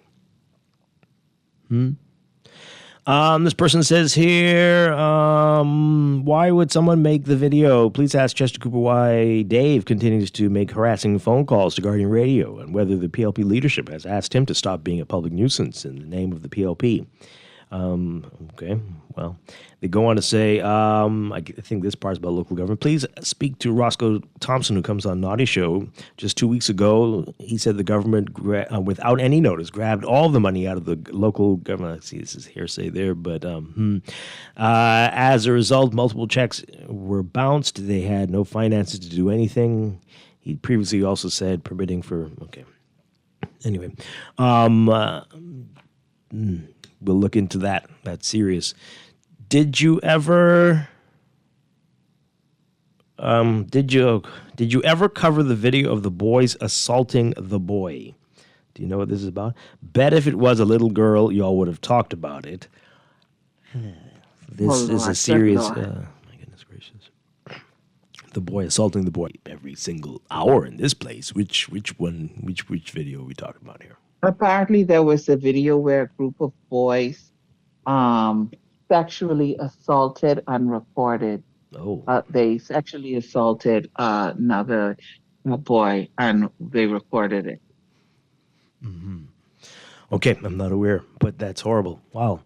The same text was sent back. It's not hearsay. Roscoe's a member of the council. No. I'm saying you saying it to me is hearsay. I need to hear Roscoe say it.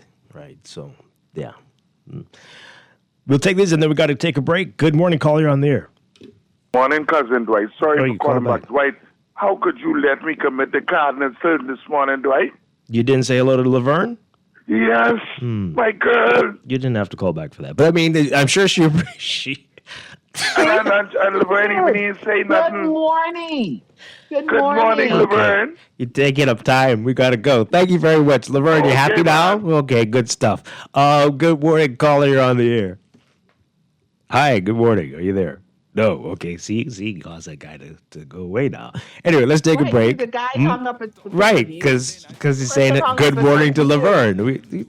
Every minute counts on radio. We got to go. This is, we'll be back. This is Morning Blend on Guardian Radio 96.9.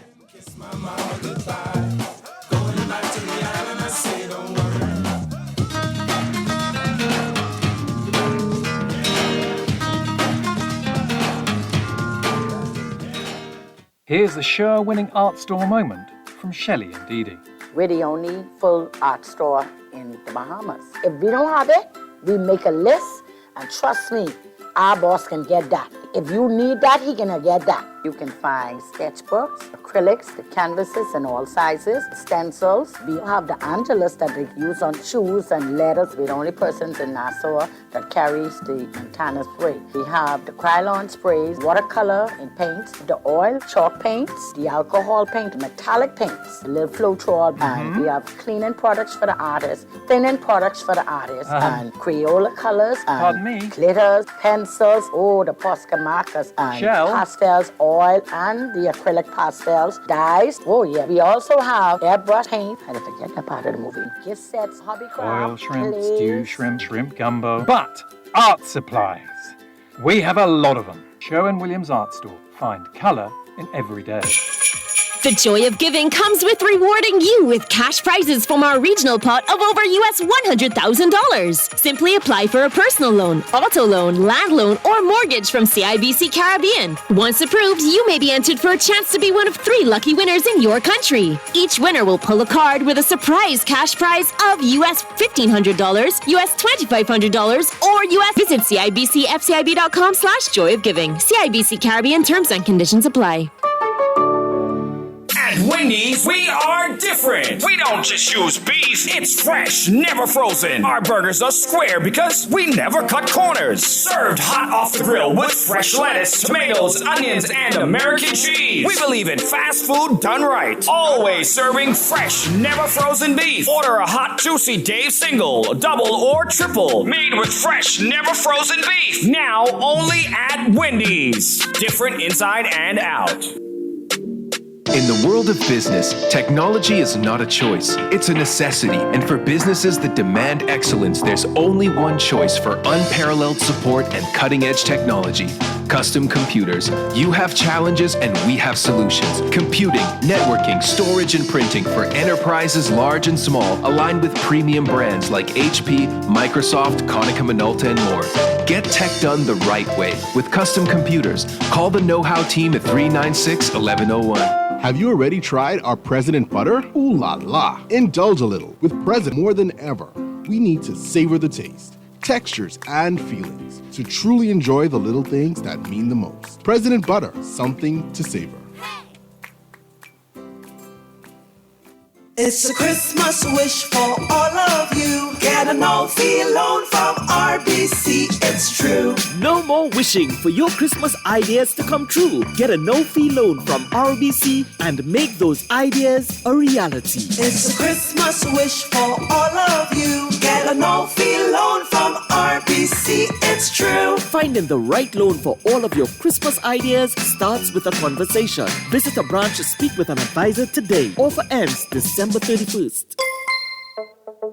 Tired of banks forcing you to use technology to bank the way they want you to? Your convenience is important. So no matter what your banking needs, Commonwealth Bank's friendly staff are always available in branch for that personal one-on-one service. But when you choose technology, our online and mobile banking app offers you state-of-the-art functionality. The choice is yours. Commonwealth Bank. Bank the way you want. Cleveland Clinic is recognized as a leader in healthcare. Our team of experts relentlessly pursues the best for our patients. From groundbreaking cancer research to state-of-the-art heart surgery, life-saving innovations happen here every day. When it's time to travel for your health, it's time to travel to Cleveland Clinic. Your destination for care, for every care in the world. To learn more, visit clevelandclinic.org/Caribbean. This October, Dunkin' Donuts is brewing more than just coffee. We're brewing strength because we're stronger together. Donate at any Dunkin' location to support breast cancer awareness, and we'll match every dollar you give. Together, we're making a real difference for the Sister Breast Cancer Support Group. Sip, smile, support. When we stand together, we're stronger together because the Bahamas runs on Dunkin'. It's easy to go the extra mile when you fill up with Esso Synergy Supreme Plus Fuel. It keeps your engine clean and which helps to make every fill up last longer. Choose Esso Synergy Supreme Plus Fuel today for better gas mileage and better performance. The Esso brand is a trademark of ExxonMobil Corporation and is used under license. Benefits are based on Synergy branded gasoline compared to gasoline meeting minimum government detergency standards. Actual benefits may vary based on factors such as vehicle type, driving style, and gasoline previously used. Thanksgiving has arrived early at Montague Motors. This whole month is Black November with deep discounts on selected models. Roll out this season in style. Montague Motors, trusted quality service for over 20 years. Zero down, everyone. Village Road near Shirley. 698-3950. 812-7576. Call Montague Motors now and get the best discounts the entire month of November. Are you looking to save for a big purchase or occasion? Do you want your money to start making money for you? Well, let me introduce myself. My name is Bond, the Bahamas Government Savings Bond. I am guaranteed to earn interest on your money with terms ranging from 1 to 6 years. Government savings bonds are available to all Bahamians and for as little as 100 future. The Bahamas Government Saving Bond, a safe investment guaranteed. Check out the Central Bank of the Bahamas website for details.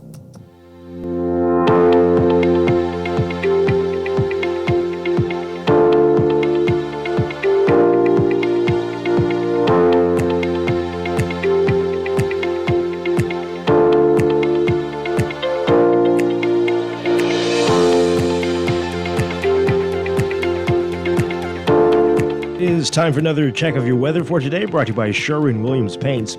We've got a dominating high-pressure system centered just northeast of the area, along with a potent dry air mass moving across the Bahamas. That's going to temporarily quell any significant showers and thunderstorms across the country today. Winds will gradually weaken through tonight as Hurricane Rafael will continue its northwestward trek across the southeast Gulf of Mexico. Despite the weakening wind field, treacherous sea conditions will continue, and that's going to mean boaters and swimmers over the next few days.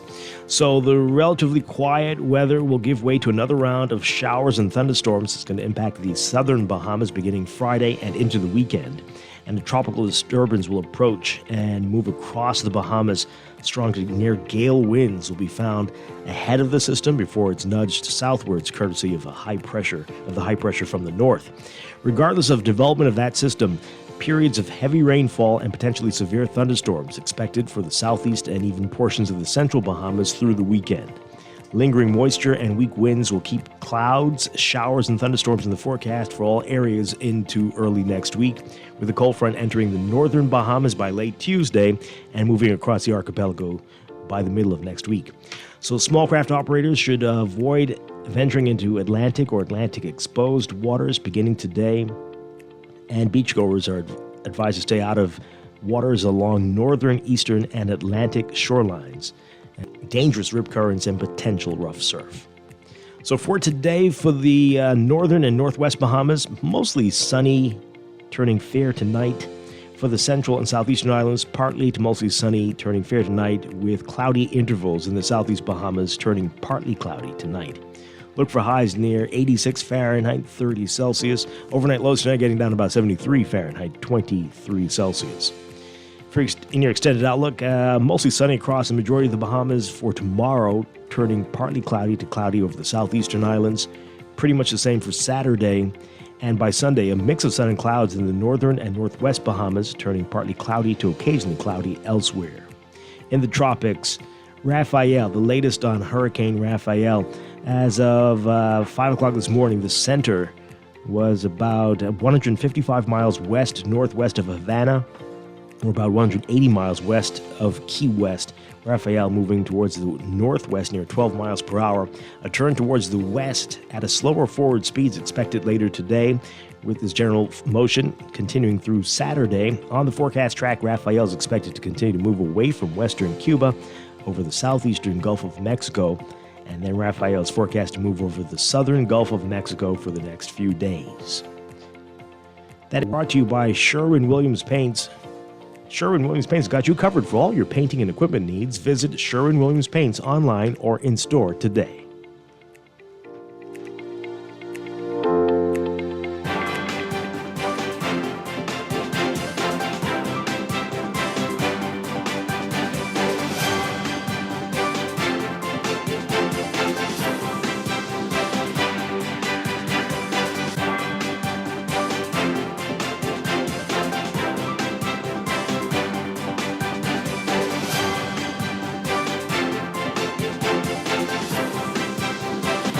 Time for another check of your traffic, brought to you by RBC. Find your loan solution with RBC.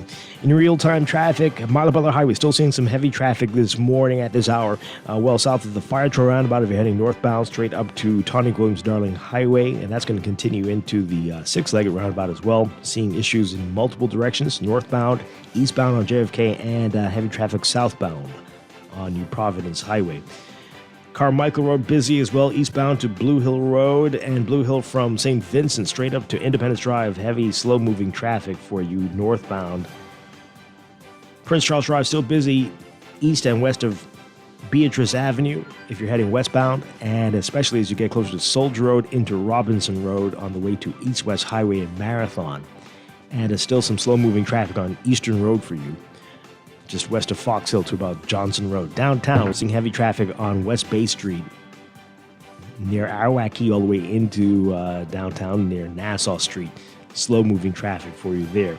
And Blue Hill Road near Duke Street, seeing quite a bit of congestion there. Downtown Bay Street and East Street, Shirley Street, that area looking congested for you at this hour. That's your real-time traffic and your morning blend traffic alert, brought to you by RBC. Start a conversation at rbc.com/loan/all of you.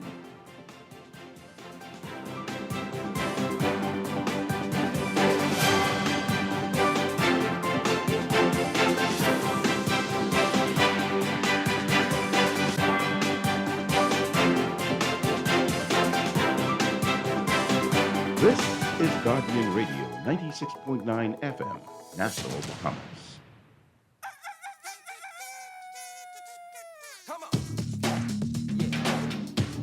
Gotta do it.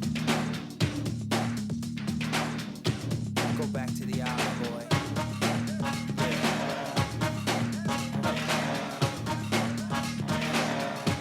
Let's go. Wake up early one morning, kiss my mama goodbye. Is this a party or what? This the big band, sir. Take it out. Oh, yeah. Let's do it, y'all. Tonight the mood is right. We are back with Morning Blend on Guardian Radio 96.9. Dwight Strachan along with Laverne Gardner. And it is just a couple of days away now. St. Francis Xavier Cathedral having their bazaar and raffle this Saturday. Here to tell us all about this, very pleased to welcome Gerard Brown and Henry Lightburn. Gentlemen, great to have you with us. Thank you so much. Good morning. Good morning. All right, so you want to do this first? You want to give away the raffle ticket? It's up to you. Yeah, It's up to you. Let's do that so we can get the calls in while we are talking. Okay, Yeah. no so you problem. have a raffle ticket to give away. Good morning, but before my daughter would kill me, Laverne, I have to tell you hi from my daughter. You are her favorite voice on radio. What? No offense, Dwight. I know you're right in front of me. But Laverne, she Wanna always lights say up when she hears you. I want to, well, good morning. And I want to say thank you so much to, what is her name? Her name is Reagan. You know, it's hurtful Reagan, because I've known her since she was born, and for her to say Laverne is her favorite I voice. do apologize. Oh boy. Excuse me, Oh boy. Dwight. Hmm. Excuse me, Dwight. You're interrupting my Sorry, moment sorry. with Reagan. Oh, wow. Reagan, thank you so much. I appreciate that. Thank you. Thank you. You know, I would go on, but Dwight is saying that I waste too much time. Yeah, we have to get down to business. All right. So, okay, the raffle ticket. So good morning, Bahamas. So what we're going to do is we're going to give away what we call an advance coupon. So we thought of a way to encourage persons to come and encourage persons to actually have a good time. Mhm. This advance coupon is for $30. Oh wow! What it really is it gives you 30 SFX bucks. Those will be the funny money we use that day from the bazaar. Okay. It also gives you one free bingo ticket. You can go to the bingo tent when bingo begins and hand that over. And you also have 2 prize entry coupons for our mini raffles, our hourly raffles from 1 to 10. So there's a lot. Simply, this is a great gift. It's pretty easy. All I gotta do is the first person who does call and gives us the theme of this year's upcoming St. Francis Bazaar and raffle, they win it. That's it. That's it. Be the first person to call, folks. Great prize. Call 323-6232.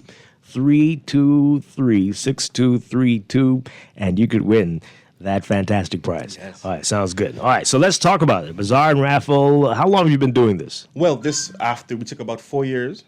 This will be our first one within the last 4 years. Simply, we have this planned. We have an amazing team led by our chairman and also our priest, Father Glenn Nixon.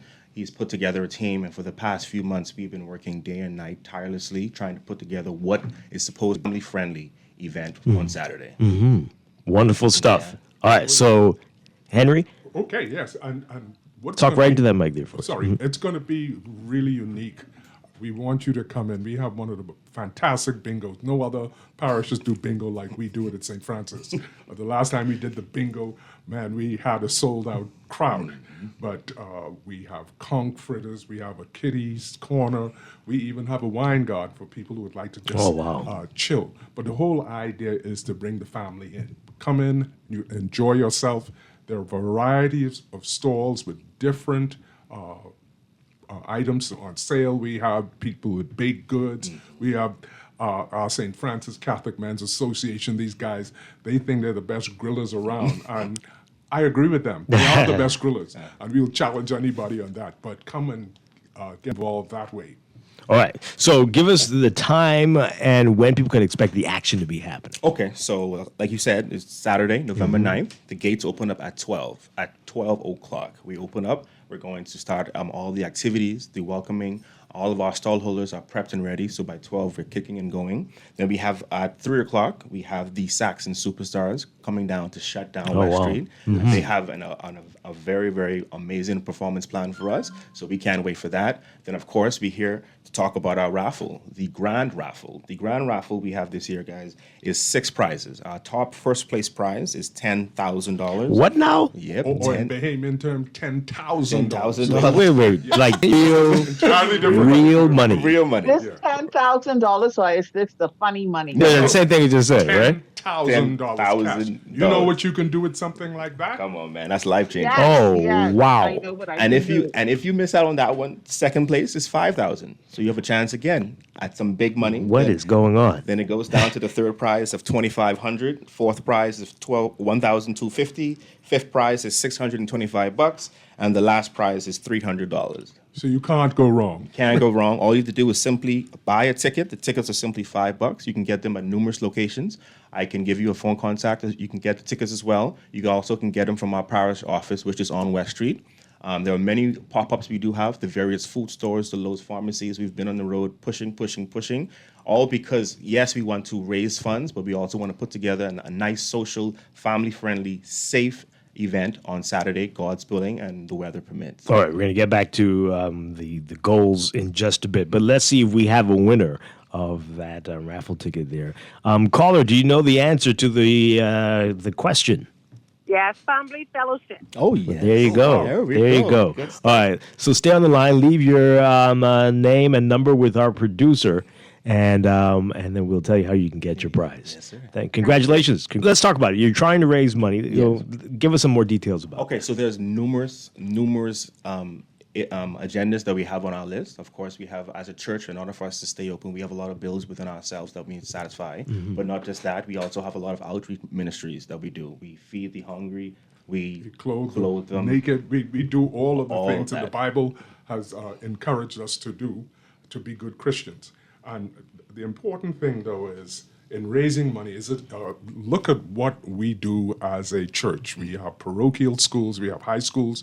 All of this goes in aid of that. And we have a situation where we need a new organ. So we're also trying to get that taken care of. But the whole theme is we want to raise money to reach out to people, but at the same time worship God in a wonderful way. Right. That's correct. Great That's stuff. it. All right, so the raffle ticket, how much for the raffle ticket? So raffle tickets only $5. $5 and you could win 10,000. No. 10,000. Sorry. You know how we go, $10,000. Oh, man. That's amazing. I've been doing this PR tour for this whole week, and everybody seems to already own the 10,000. Everybody seems they claim it. That's theirs.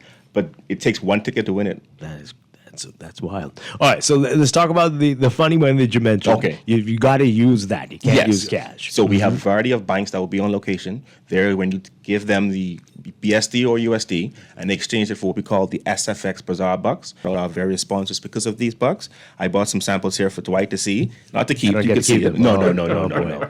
So we have to thank out Superwash, RF Miller Construction Company, Sun Oil Limited, and of course the Wildcats Construction. We got a bunch of different denominations there. Yes, we got the 1s, the 5s, the 10s, the 20s. Okay. A lot of planning has gone into this, Dwight. When you come out there, I'm pretty sure I have to see you. When you come out there, you're going to see we really, really try to think of everything. As simple as, for example, as of yesterday, Alive has agreed to sponsor free Wi-Fi for all of our fair goers. Yeah. We have a lot of different items that we have in place that we need to make sure that it's a smooth running, fun initial for our initiatives. Yeah.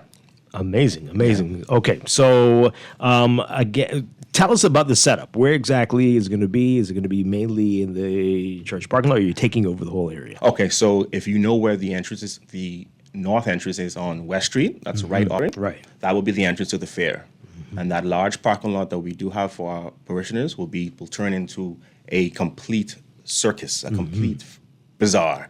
And we have a lot of parking allotted. A lot of persons, when I was on these various PR tours, they were asking about parking. Yeah. Don't be alarmed. We have secured sufficient parking for everybody. We have parking that's right across the street from the north gate.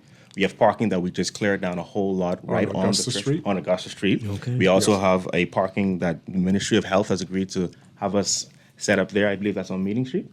No, that's on Meeting and Meeting and Delancey Street. Delancey, you got it. So the parking. Oh, so you can park there. Yes, you can park there. Yeah. There'll be sufficient It's going to signage. be a lot of fun. Yeah. Sufficient. Wow. I got to ask, this thing on your hat, is this related to the This bazaar? yes, it is. This is my okay. Bazaar fun hat.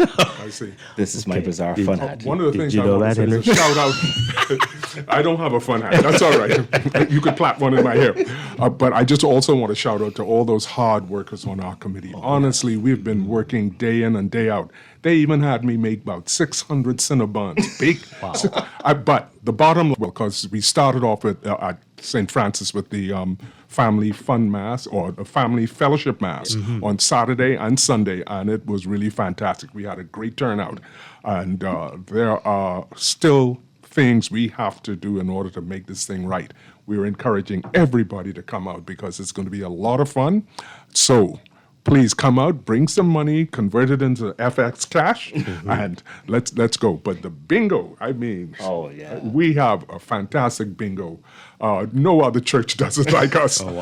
We had 2 bingo events in several months ago, and I must say it was sold out. And we have fantastic prizes. What were some of them? So the prizes we have this lap, Dwight. Grand prize for our bingo. Hear this out. It's a brand new washer and dryer. We have TVs When are for you all bingo. doing it at the church?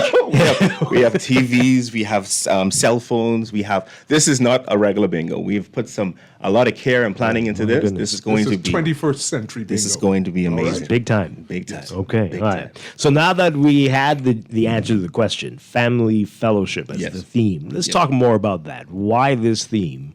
And why is that important at this time? I mean, we can see it, the headlines we deal with every day. Oh, yes. Why that's new. That's one of the key reasons. When we made this initiative for this bazaar this year, we decided not to just make it one day. Don't just have one day for fun. So within our church, we believe that we own November.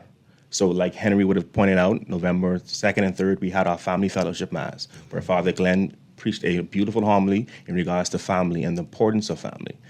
As he said, family is the backbone of our society. We start and grow from our family. That being the case, we have various themes planned throughout the entire month. Of course, the family mass was the first. The bazaar coming up is the second. And we also have a food drive that's going to be coming up within November, as well as a clothing drive. So we're trying to do things that not just within our church family, but to invite other families to come on board. Let's pray together, let's worship together, and let's have some fun together. So family fellowship came down from our chairman. That's the theme he wanted to go with this year, and trying to corral not just his church family, but the family all across the Bahamas. Excellent. Wow. All right, so one more time, remind folks about what's going to be happening on Saturday. So we have the bazaar, the St. Francis Xavier Bazaar, November 9th. That's gates open up at 12. We have so many things planned. We have numerous stalls with numerous different items from food, drinks, games. The kids have something to do. The adults in the wine garden have something to do. We're going to also have a mini fair there as well, a mini health fair, partnership with Kiwanis and the Doctors Hospital. That begins at 1 o'clock and ends at 5. You can come get your health screenings, your blood pressure. We're not just making it about spend. If you want to come down and just get a checkup, you can do that at the same time. All of this is happening and more. The Saxons is coming out at 3 o'clock for that Junkanoo rush out that everybody's waiting for. So on Saturday, 12 until, we have so many things planned, and we have to see each and every one of you out there. Yes. And the raffle, the grand prize. $10,000. Way to go. 10,000. Oh, man. It's going to be great. Yes. Thank you guys for being here this morning, Gerard Brown and Henry Lightburn. Thank you. Looking forward to the bazaar and raffle on Saturday. Yes, sir. Okay, see you there. Great stuff. Bye, Laverne. That's my best friend. Laverne, you're a big star today. Big star. All right, we're going to take... Okay. Bye. You're my best friend, too. Great to meet you again. All right, we're going to take a break for news and be back with Morning Blend Business right here on Guardian Radio 96.9. Stay with us. Yes, man. Party. Oh, yes.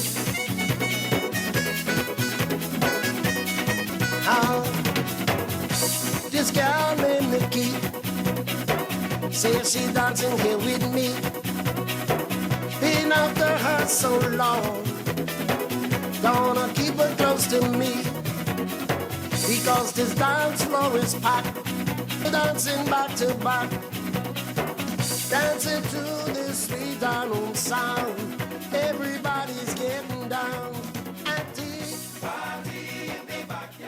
This is Guardian Radio, 96.9 FM, Nassau, Bahamas. And we want to thank you, our loyal readers, for helping to make this one of the oldest newspapers in the region. We want you to be a part of our Vision Challenge giveaway promotion beginning October 28th through November 22nd. All you need to do is find the hidden Nassau Guardian 180 Years logo printed every day in the Nassau Guardian newspaper, and you could win prize money. Just purchase your daily Nassau Guardian newspaper every day beginning Monday, October 28th. Find the 180th Nassau Guardian logo, cut out the page, mark the spot, write your name and phone number on that clipping, drop off your entries at our offices on Carter Street in Oakesfield, and every Friday, November 1st, November 8th, November 15th, and November 22nd, one drawing will take place. It's that simple. This is Guardian Radio, 96.9 FM, Smart Talk, all day. The views and opinions of the hosts and guests are their own and do not necessarily reflect the position of the management and staff of Guardian Network.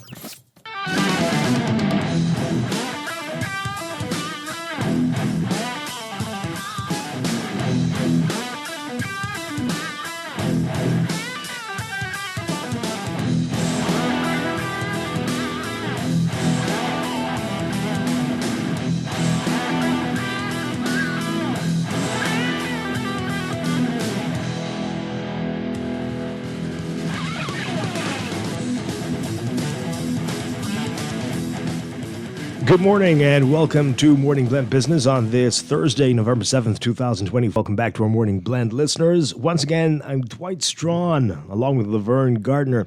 And this morning we are talking about Invest Fest Bahamas 2024. Here to give us details about this, we're very pleased to welcome back, both of you have been here before, COO of Bissix Holland Grant and Manager of Finance with Doctors Hospital, Carlisle Bethel. Great to have you. Good morning, Dwight. Good to see you all. Good to see you again. Good morning. Invest Fest. When you say fest, it sounds exciting, like it's a festival. But investing is often scary for a lot of people. Let's talk about that. Is it something to fear, or should you see it as exciting and thrilling? No, this is actually we're going to make it the premier event for financial investment in the country. Okay. This is the first of its kind, but it's going to be an annual event. And the idea about it is we're going to bring together entrepreneurs, investors, thought leaders. We're going to make dynamic investment opportunities. We want people there who are investors, who are new to investing, entrepreneurs seeking capital. We want to bring everyone together. Let's make it a learning atmosphere, but in a fun way, an exciting learning atmosphere. Yeah, I'm sure that is needed. Oh, so where did the idea come from to do this? Well, it was actually our marketing manager, Lou, came up with the idea, and she said, Holland, we need a new event in the country. We've seen other places do this, but we need something in the Bahamas that focuses on creating investment opportunities, bringing people together, and focuses on learning. Mm-hmm. Yeah. Is that because you see people just say the landscape is looking like right now? Bahamians only make great financial decisions. No, seriously, all jokes aside. While there are good financial decisions, bad financial decisions, the idea is more than anything to bring people together in a connected way where they can learn from each other, sit next to each other, network, while also listening to speakers on stage. So you're bringing a group of people together that will include those investors, new investors, seasoned investors, people midway through, but you're bringing together all of the Bissix brokers, you're bringing together entrepreneurs, you're bringing together some dynamic speakers. Yeah. So the idea is you put a lot of interesting people in one room and just let magic happen. Yeah. Tell us about the format. How will this work? Are you just sitting there listening, or will you be able to interact? No, you're able to interact. In fact, one of the most interesting things about this is we have an Invest Now portion between 2 and 4 of the event. And the idea with the Invest Now portion is that you would interact directly with Bissix brokers who would be explaining what they have to offer. And so that's why we're encouraging all attendees, if you don't have a brokerage account, bring out 2 pieces of ID and a utility bill or some kind of address verification, sign up for a brokerage account and begin your investing journey right there on the spot. Wow. Yeah. Wow. Okay.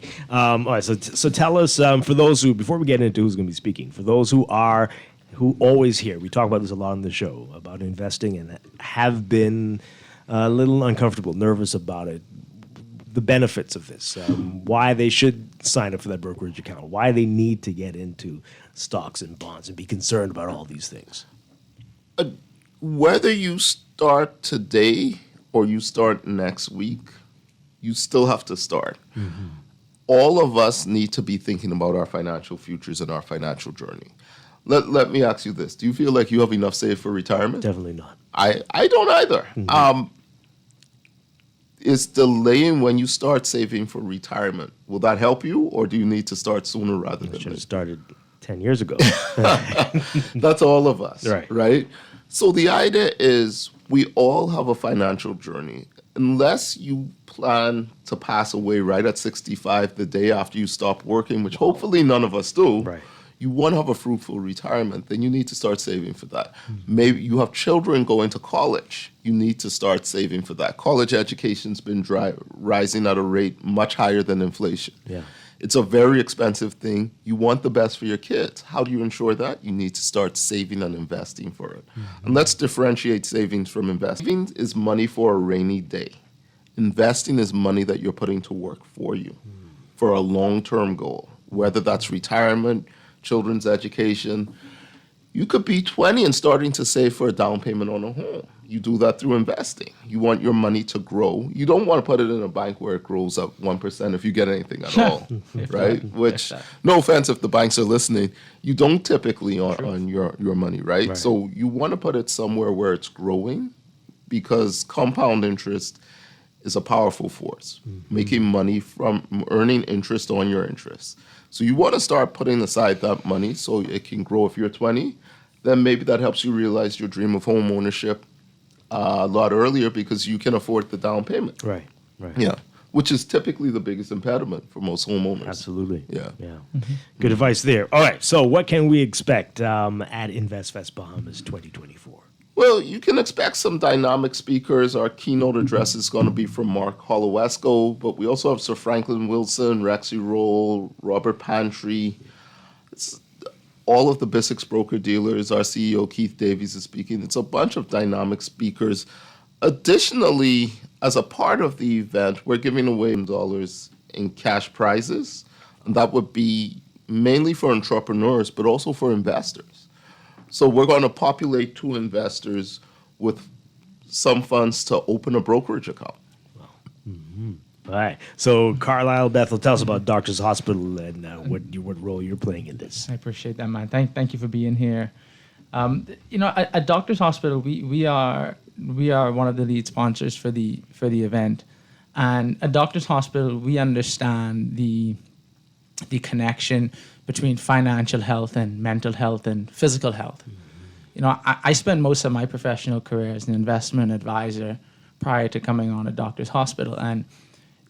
And when you are in that industry and when you work with people every day, you see the amount of stress that is placed on people's lives, their marriages, when they don't take their financial health seriously. Mm-hmm. And so here at Doctors Hospital, we want to find a way. We were looking for ways that we could, one, outside of our goal to make healthcare more affordable and more accessible, we wanted to do things to provide holistic health for Bahamians, and financial health is a part of that. And so we are thankful and we are excited to be partners at InvestFest with BISX, the first of its kind, starting this year. I understand this is going to be an annual event, and so we're excited to see the good work continue. Yeah, that's very powerful. Financial health and mental health and the connection there. Wow. Yes, sir. My goodness. Definitely. All right, so let's go through the names of the speakers. You mentioned some already, but we can get everybody in if you can. Let me give you mine. You could go through that. Sure, certainly. Mm-hmm. So I mentioned Mark Holowesco, Keith Davies, and Sir Franklin Wilson, but Robert Pantry, Rexy Roll, Nicholas Higgs from the Development Bank, Quentin Lightburn from the Inter-American Development Bank, Janae Pfeiffer from Deltec, Gandhi Pinder, Nolan Johnson, Sonia Benaby, Richard Pinder, David Van Olsen, Vernique Henfield, Jackie Clare, she's one of our moderators, Gravette Brown, Christon Moore, just a dynamic list. This includes financial experts, entrepreneurs, and people from every part of the capital markets, both the people that help you invest, the people with companies you should invest in. Right. And it's just going to be a dynamic event that's going to be powerful, and people will leave with much more financial education. All right, so if you're interested in being a part of it, what do you need to do? Well, you can go to InvestFest Bahamas and register. InvestFestBahamas.com. That's where you can register. You can do it digitally. You can register online. And I'll just say this. I think just like what we say in healthcare, if you have a problem, if there's something that's concerning you, go see a doctor. Go see a professional. This is going on for individuals who may be struggling, who may want better advice, who may need to find that initial guidance on how do I invest? How do I get involved in this? What are some of the potholes and the roadblocks that I should avoid? This is the event. This is the venue. This is where you need to be, where all of the professionals are in one room, and you have free open access to pick their brains, to get their advice, to learn how to get into this world of investing. Absolutely. InvestFestBahamas.com. How much is it to be part of this? So standard seating's $125, and there's VIP packages for $175 that would include just expanded swag bags, preferred seating, lunch, and all of that. So, yeah, it's $125 or $175. And it's a full day, or what are we looking at? It's a full day. Registration starts at 7. Registration and breakfast start at 7:30. We start at 8:30. Not 8:30 Bahamian time. 8:30 time. Standard time. 8:30. Nassau Standard Time. Nassau Standard Time. Yeah. So we start at 8:30 and we go until 4. All right. This texter's asking if you'd be able to invest in companies abroad as well. Yeah, so under exchange control liberalization, you can invest in companies abroad. You just need to go through an authorized agent. But all BISX broker dealers are authorized agents, so they would be able to help you with that. Okay. And I'll say this, even on that note, the companies that are listed on BISX, these are solid companies. Yeah. On BISX, they do a wonderful job with running a class exchange, and the companies that are vetted, that they have on there, are amazing companies to invest in. And so a lot of times we think that, let's invest in the foreign company. We see them on the news and this and that, but returns are returns. Right? And if you get into a good company on BISX, which the majority of them are, you will see those returns coming back to you. Absolutely. Yeah, very true. This texture, people already asking for advice. They're saying, it seems like one should withdraw all the money from banks and put them in a brokerage account. What do you say to that? And what do you say to those who invested in shares but not seeing or are seeing under or understanding the returns they're getting? Okay, so let me take questions. Those are very good questions. Let's take the first one first. Why do you have money in banks? It's for liquidity purposes. That's money you may need to access within a shorter time period, right? A general rule of thumb is you should have savings of about 2 months' salary in case of a rainy day. Does everyone have that? That's hard to meet, let's be honest, right? But that should be an aspirational gain. Now, after that, though, you need to be thinking of investing, money that works for you. So set aside in a bank account for liquidity, money that you can access quickly. Right. The rest you put to invest. And let's differentiate. When you put money to invest, the longer you leave it, the harder it works for you. It accumulates, and you build up more compound interest.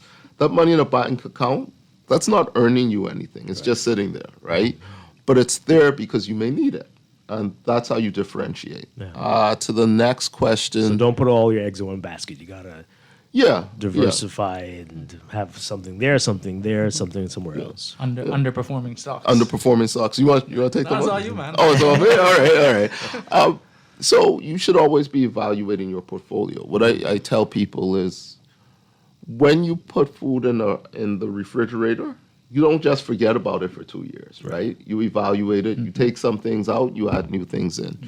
Treat your portfolio the same way. You evaluate, check it for freshness, if I'm staying with the refrigerator example. One of the things you may want to do is figure out why you think it's underperforming.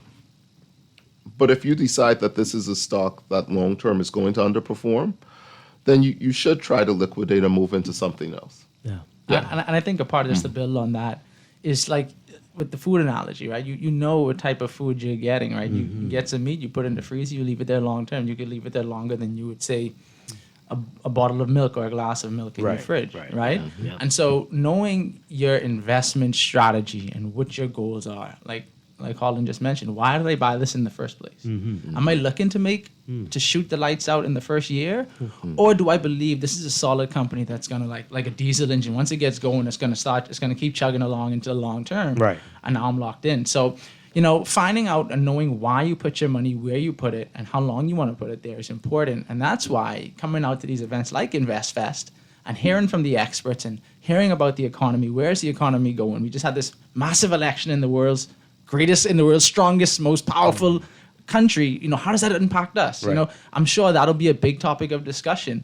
So coming to just get that information, this is one of the first places to start. And like we say, your financial health is just as important as your mental and your physical health. Absolutely. All right. So if you're like my colleague Laverne and you're in Grand Bahama, how can you be a part of InvestFest? Is there an online component? There isn't this year, but I will certainly put that to my team that at some point we need to do something in Grand Bahama. Okay. Yeah. All right. This person's asking, why is it on Thursday? People have to go to work. Why not the week? Well, things like this are work events. Conferences are typically held on weekdays, quite frankly. In fact, all major conferences are held on weekdays.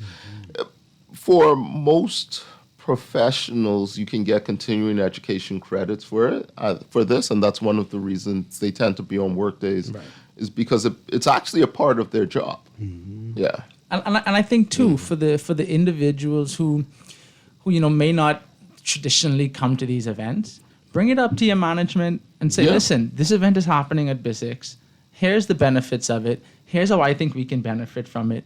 I think we should have someone go to represent. I would love to go. Have the conversation. Don't shut it down in your mind before having the conversation, because a lot of managers will say yes. That's a great point. Yeah, that's a really good point. Yeah.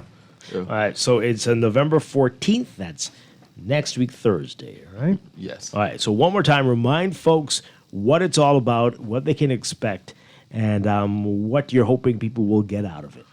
Well, let's start with what we're hoping people will get out of it. Any opportunity to increase financial literacy in a nation's a great thing. An educated workforce leads to an educated investor group, right? So what we're hoping people will get out of it is financial education that helps them in their investing and financial journey, helps them with their financial literacy. The event is focusing on investing. It's teaching people about investing. It's putting you in the room with BISX broker-dealers and BISX companies where you can learn more about them and decide who you want to invest with. November 14th at Bahama, InvestFest Bahamas. Yeah. Okay, it's going to be a great one. And as you say, you're hoping this will be an annual event. Correct. Yeah. Wonderful stuff. All right. Thank you guys for being here this morning, Holland Grant and Carlisle Bethel. Looking forward to it next week, Thursday, as you said, at Bahama Convention Center. Awesome. Thank you for having us. Thank you, Dwight. See you all there next week. Yes. All right. We're going to take a break and be back. This is Morning Blend Business on Guardian Radio 96.9.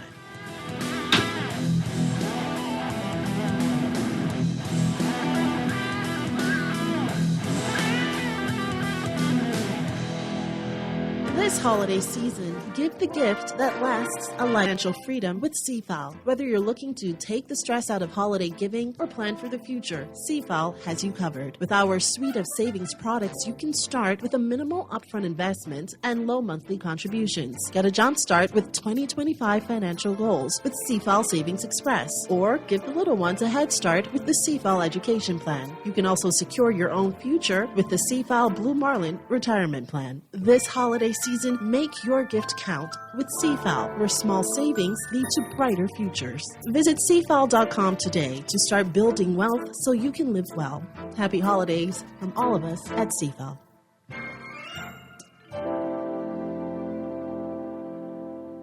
The Tourism Development Corporation is calling all Bahamian musicians. We're launching the Street Musician Program to bring vibrant live performances to downtown Nassau. If you play unplugged instruments like acoustic guitar, saxophone, or violin, we're looking for 15 musicians to join this exciting initiative. No professional experience needed. Just submit a 90-second performance video by November 8th. Visit bahamas.com/pilot street musician and sign up today. Transform your home for less at Kelly's House and Homes Holiday Paint Sale, Friday, November 1st through Tuesday, December 24th.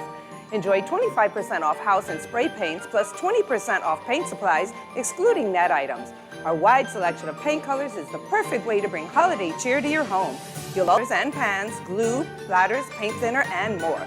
So catch the holiday spirit and paint up for Christmas at Kelly's House and Homes Holiday Paint Sale.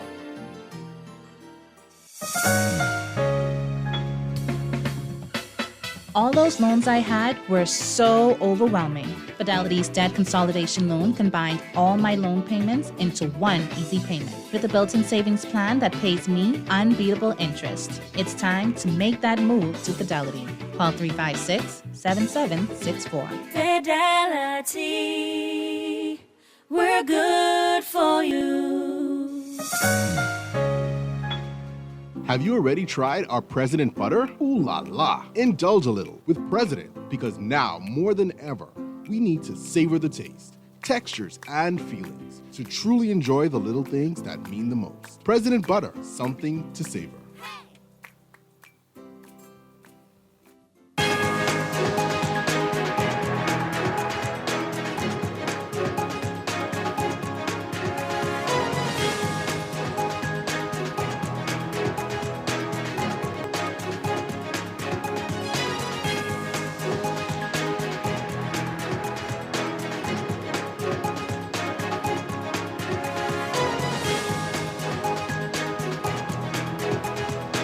It is time for your morning business report brought to you by CFAL.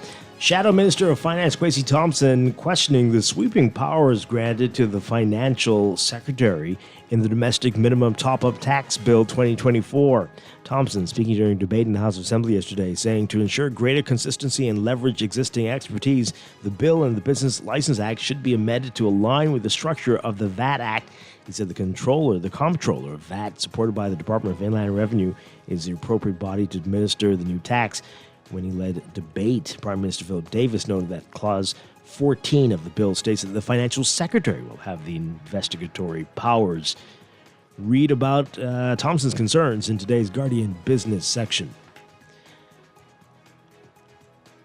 U.S.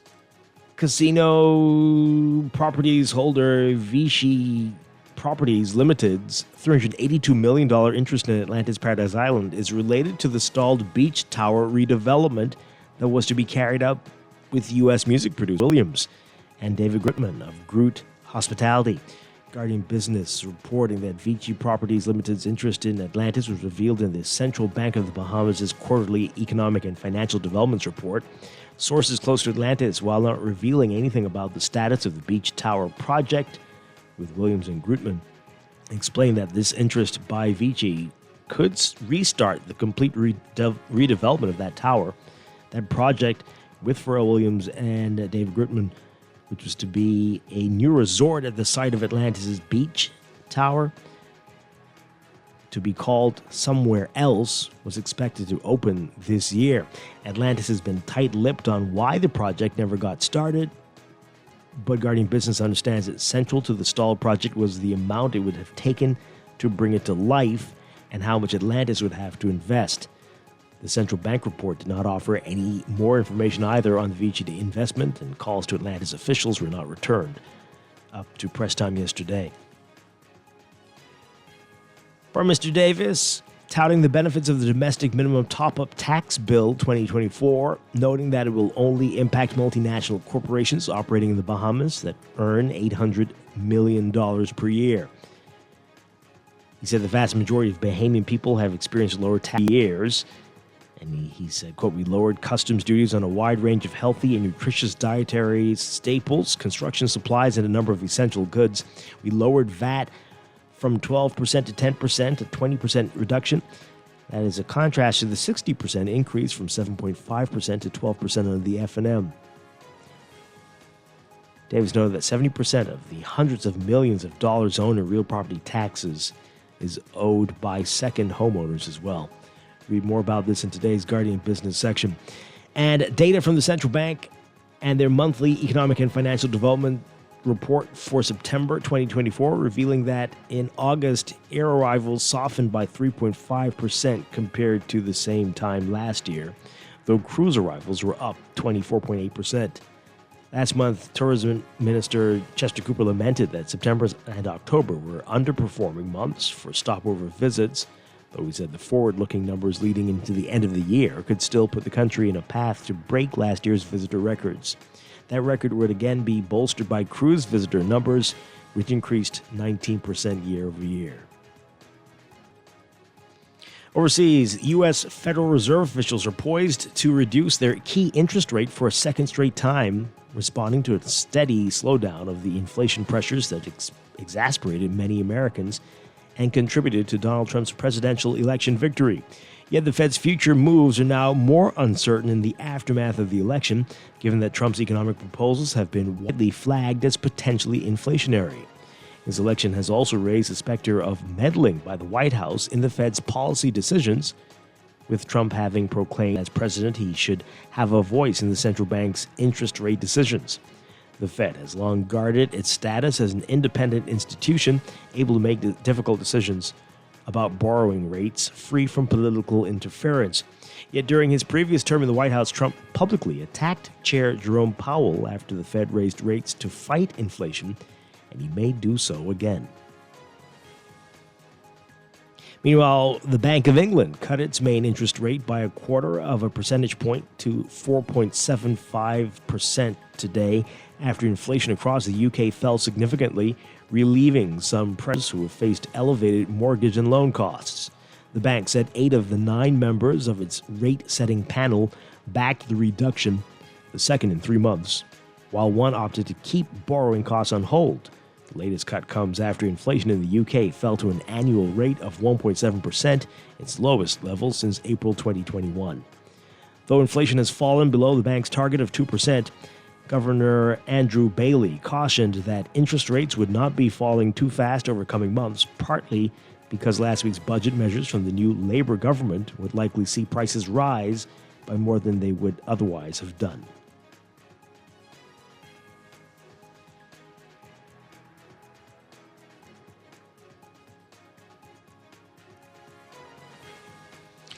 Nissan reporting today a loss for its latest fiscal quarter as its vehicle sales sank while costs and inventory ballooned, prompting the Japanese automaker to slash 9,000 jobs. Chief Executive Makoto Uchida says that he was taking a 50% pay cut to take responsibility for the dismal results, while promising that a turnaround was coming. Nissan Motor Corporation announced a global workforce reduction of 9,000 people, or about 6% of its more than 133,000 employees, as well as a plan to slash global production capacity by 20%. Uchida declining to say which regions will be affected by the cuts or give specifics. For the latest quarter through September, 9.3 billion yen or $60 million in losses, a reversal from the 190.7 billion yen profit recorded the same quarter a year ago.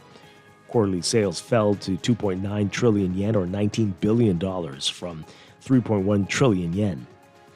Uchida acknowledged Nissan didn't respond quickly or flexibly enough to global changes, including market tastes towards hybrids and soaring raw material costs.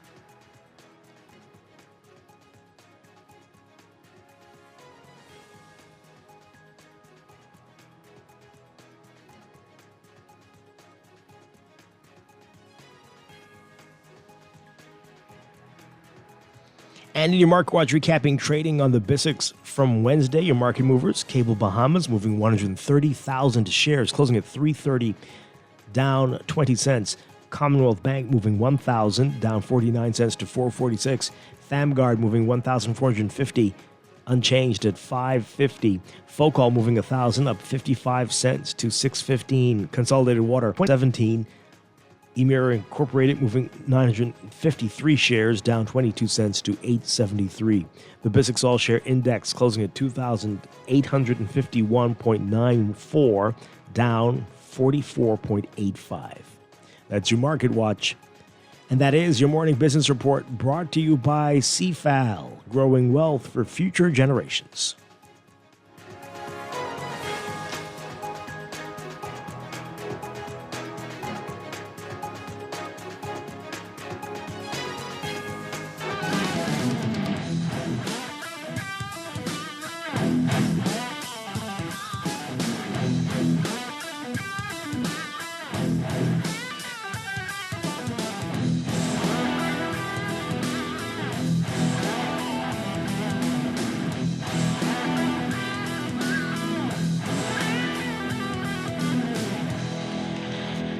And we're back with Morning Blend Business on Guardian Radio. Dwight Strachan along with Laverne Gardner. And Laverne, the NASA Guardian, celebrating its 100th anniversary this year on November 23rd, to be in fact, as a matter of fact, beginning Monday, this past Monday, and every day of this month, we have been featuring a blast from the past, highlighting pages from this oldest and most respected newspaper of record over the past 18 decades. Wonderful snapshots of the years. Today, you got to pick up today's NASA Guardian for a look at the paper from November 7th, 1849, and what was making news at that time. Laverne's going to sound like something from over the last few decades. It was about boundaries, fishing boundaries with Cuba, and concerns that fishermen had about that. Always an issue, hey? So take a look at that, and these are wonderful keepsakes for history buffs or anyone who just loves the Bahamas. So good stuff. All right, Laverne, your mic is good? Yeah? Yeah, we're going to get you sorted out there. My mic is fine. Okay, Dwight, there you but, go. You've limited my talking, so How so? No, I'm just not saying anything, because not at all. you don't want me to talk, and you don't want any of the callers to speak to me. No. here. Just don't want them to take up too much time to say hi, That's all. But we love to hear you. Love to hear it. So we got a reaction to what we were talking about earlier, local government. Listen to this. This person says here, the local government thing is more crumbs being tossed out to feel the mood and persuade the electorate. More things that could have been done while PM was flying around. Oh, my goodness. And still ain't going to be passed by election time. Watch all these things they can claim they were working on. Just remember who put VAT on medicine and breadbasket items while you celebrate these little token gestures. Okay. We will see. This is what has happened before. Yes. It doesn't mean that it is going to happen this time. It could, and but not necessarily, right? So the more important thing is for you to say how you feel about it. Right? What is being proposed. And if you think it's great right? So the negativity isn't helpful. And if they hear that, they might be saying, yeah, they aren't really expecting us to do this. So that's fine. But if you say, we're holding you to this, and if it doesn't happen, well, then don't even come knocking at my door because you failed. Talk like that instead of, oh, no, what's the point of even, no, that's not helpful. Can I say, Dwight, that I understand the point that you're making? But the part where you say, if you talk like that, they may hear and think, oh, they really don't.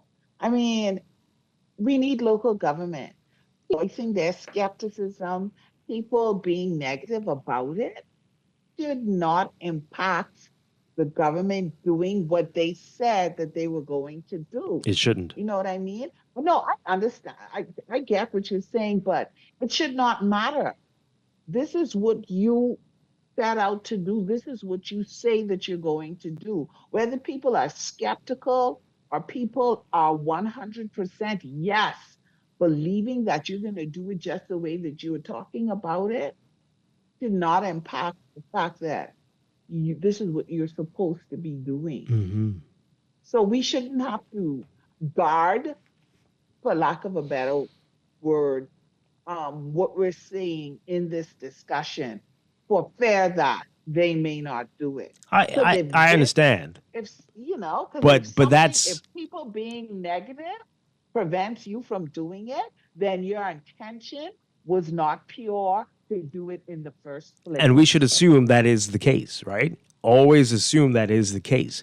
But if that is all that you're hearing, that's all. Like, this person's not saying whether we so desperately need it, and that it's a great thing. I hope to God, unlike the other times that they've promised us, we know how you all go. Your track record is terrible. But we haven't heard one text yet. Is that any better? It is better. It's slightly better. It's saying not any better than what the text. Because there's nothing in here suggesting that you want it. You just say that don't expect anything. And this is what we don't hear. We don't hear people say, every time we do a show on local government, we don't hear people saying, it is so wonderful, we need it. Very few, right? Everything is, they'll never allow that to happen. They will never go for that. This is not gonna, right? It's always that kind of talk. And so I'm telling you now, some of these folks don't expect it or don't even believe that you buy into this. I believe it's going to be just like that. What we've heard from a couple of them about freedom of information. These aren't really important to the baby people. They care about putting food on the table. This is just the media and certain other types pushing it, right? This is how they think that we think about these things. They don't hear people saying, and this will transform the Family Islands and even Grand Bahama, and one day, for God's sake, one day New Providence. They only hear you say they'll never go for that. And they think Gotcha. Only that crazy guy in the morning and a few other freaks are into local government. So you're the crazy freak? Yeah, I guess. Well, Prove me wrong, folks. Let's hear you say something. Whoever they are, if they are listening, Dwight is not alone. You sure? Okay? Yes, there are many of us who want to see a properly functioning local government, a local government that is empowered to do things within their constituency, within their island, without still having to run to mommy and daddy to get permission. What a wonderful way to put it. What a wonderful way to put it. Because that is how we're living, right? On the Family Islands are little children that have to wait for daddy to come to give us a little something for us to do. Let's hear from how you really feel about it. 323, not the negativity, not, oh, they will never do this. It's just a promise, the election coming up. How much do you believe that this will change the country? 323-6232, 325-4316, 325-4259. Toll free, 242-300-5720, because we need the other guys to hear it too in case they win, because they've been promising a lot of stuff, and you saw what happened with that. So everyone needs to hear that this needs to be among the top priority moves for everybody. Good morning, caller. What say you? Good morning, Dwight. Hi, good morning. And good morning, Laverne. Good morning. Listen, Dwight, I'm with you as one of those crazy people who wants the local government. And my reasoning behind that is I don't want it the way it's in our islands as it is now, because that's not local government. That's like you saying, a little brother waiting to hear what big brother have to say, and then if you don't do it my way, they bring out the tamarind switch. Wow. You understand? I don't want it like that. I want it to work independent of main government. That's where we could get our roads fixed. You know, we may have to pay a little and so on and so forth, but I feel like that would be much better, especially for New Providence, divided up into categories and give each person or have them vote for who is to be in charge in that section. No interference from main government. Now, if we can have that in this country, I think it would be great for all of us at the end of the day. The family islands running their own affairs. You know, you have what they call the thing where they put the funds in. I forget what they call that. The government Consolidated fund. Consolidated fund. That. You know, the funds can be collected in that and be dispersed as each island make their own funds to build themselves up. And like that, they can easily have small businesses grow. They can have big businesses want to come in. You know, with infrastructure, yes, the government deal with the infrastructure, and they put pressure on the government to have the infrastructure in place. But outside of that, local governments is perfect idea for this country. We can use it. See how we are divided?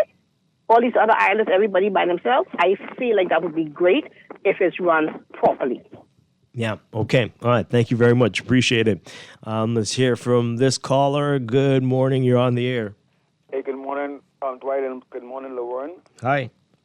Yeah, Dwight. Yeah, man, you know this is one of your favorite topics and mine, right? Local government, right? But, Dwight, I don't think we can ever get local government in this country to the point that it's really effective because we really need island states in this government. Indicated some of the things I agreed with, right?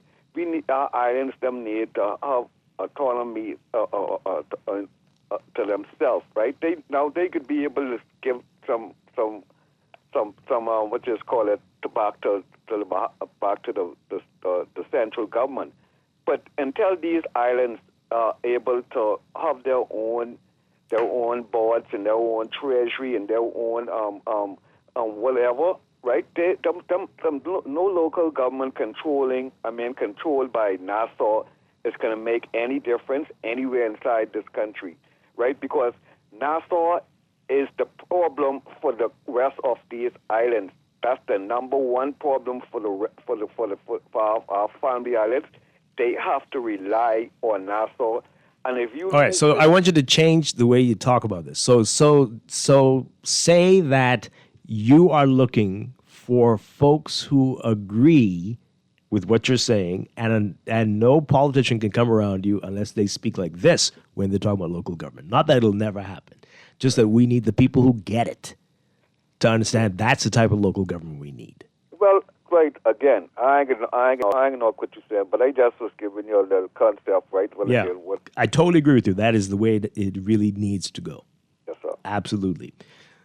So let's not say never. Have a great day. Let's not say it won't happen. Let's just say those people who get it, those are the people we're looking for in the government to make that happen. And if you don't get it, then you can't get our votes. Let's say that. How about that? Caller, what say you? Yeah, you're on. Good day, just Strachan, always along with you, Dwight. Hi. Dwight, the thing is, you see, if government would do its job in which they are elected to do, like put infrastructures in place whereby the people would use their wisdom to build the country or build the island in the way it needs to be built.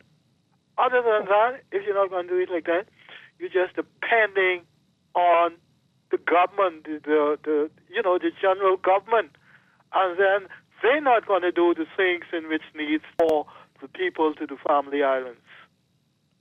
You understand what I'm saying? Yeah, I think that's what we're saying, right? So you need to decentralize it so that those folks can focus on those things like infrastructure and let the government deal with the big things. I think that's what you're trying to say, right? But Laverne, is that what you got from that? Yeah. I think so. I think so.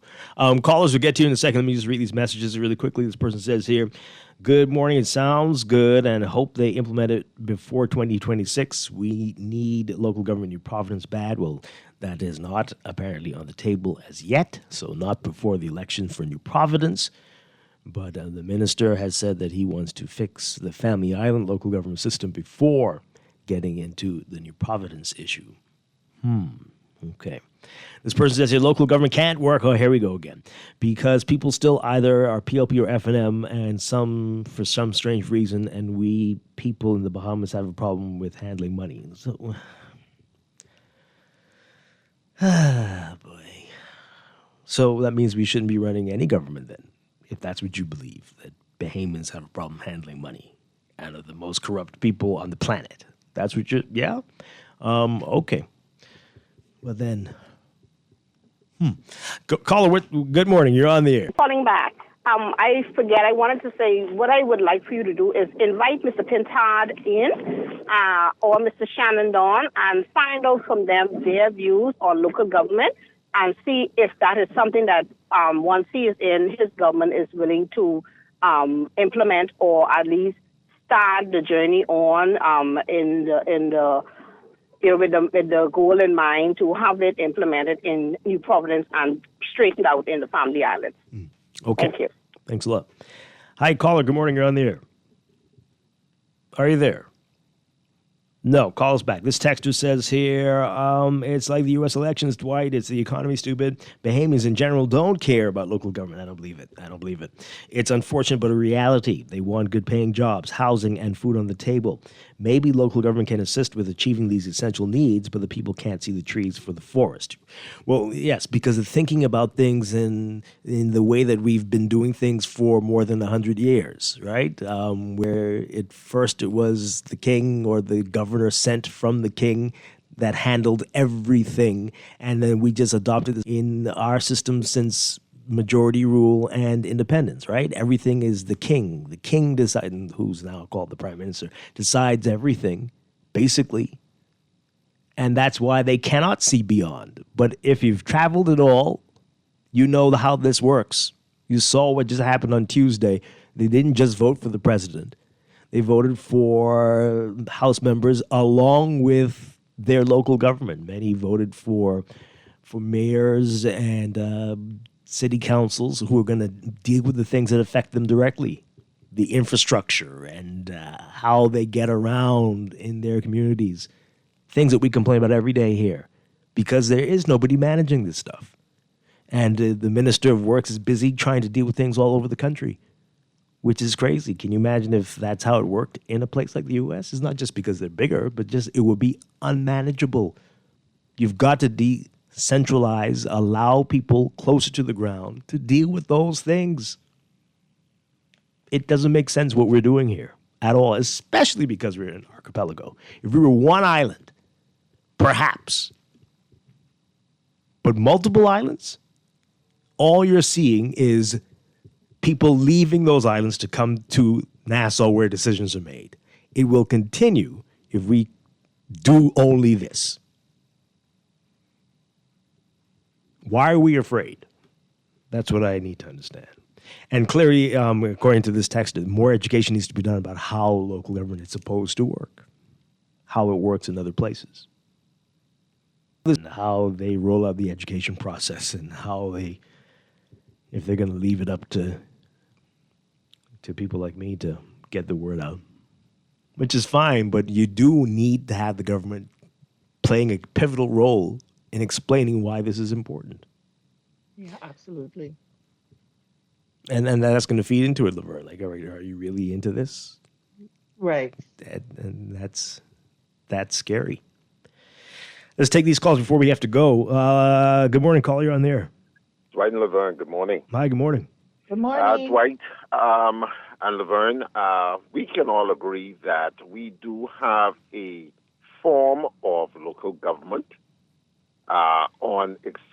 especially on two of our outer islands that seem to be a model that we can begin to adapt perhaps New Providence too, and tweak it as we go along. We look at the aspects or the examples of Abaco. We look at the aspect of Spanish Wells. We even, to an extent, look at the aspect of even Long Island. You know, they have systems there that seem to sustain their islands, their economies, and as you so rightfully said, you know, diversifying the ideas of how to use them as examples and see how we can actually bring the plants that they use, perhaps here in the Nassau, which happens to be the capital and also the center for commerce for the entire country. Perhaps if we can do that and get the right persons or find persons who are interested in helping to develop local government to the point whereas New Providence could sustain itself outside of using the capital from the Treasury, but begin on its own journey to create its own economy here, separate and apart from the Treasury. I think it can be done. My last point here then would be that we have sufficient persons in here. We have economists here. We have persons in accounting. We have persons in finance. We have even business persons who I believe if we can pull those persons together, get them around the table, especially from each individual island, and have that conversation, which is so essential. Not just the one sitting here in New Providence whose mindset is more Nassau or New Providence centric, but looking forward to how to bring the economies of our other islands together, where they can become self-sustaining. I believe it would be a great push get our country towards towards and on the journey of being self-sufficient. It can be done, but we are just afraid to take that leap of faith that we can do it. We have been so conditioned that Nassau or New Providence or the government that we elect is the best persons to make this thing come to reality. It is a fallacy. I believe we can do it if we are really serious about this thing and just get the persons around the table and begin the discussion. Okay, thank you very much. The only people who are afraid are the people in central government. They were to free folks from the shackles, they'd be shocked. I think that's what they're afraid of. That people will show them that they don't need them. They only need them to make better laws so they can manage their affairs better. That's all. And you will see islands thriving just like you do in other parts of the world. There are provinces, there are states, there are whatever they are that are doing way better than others because of the people in those areas and what they have planned and put in place. Nothing to do with any people on the ground in those areas. Let's read this text before we have to go. This person says here, I'm not against local government. However, when I look at Freeporting, the Grand Bahama Port Authority, I see this as a version of local government. And we would need to have meticulous laws. And how are we going to do that with a lack of draftsmen? First of all, we don't believe that there is a lack. And also, it is a form, but it's not the right form. And that's me saying that, Laverne. I know how you all get very sensitive about those things. But those people are not elected. And you need to have people elected to local government for it to be effective. You cannot be there because your father did this or your grandfather did that. And you're there and no one can move you. That is not how government works in a democracy. You need to get people. What's happening there? You need to get people who are there to work for you. And when you're not satisfied with them, you kick them out. Yeah? Anyway, we're going to have many more discussions on this. Laverne, thank you so much for being with us this morning. Always appreciate you. It's a pleasure. Have a great rest of your week and weekend. We'll talk again next week. I'll be back tomorrow morning with more Morning Blend and Morning Blend Business right here on Guardian Radio 96.9. Dwight, Strachan. Have a great day, everybody. Stay tuned for On the Clock with Aaron Green next.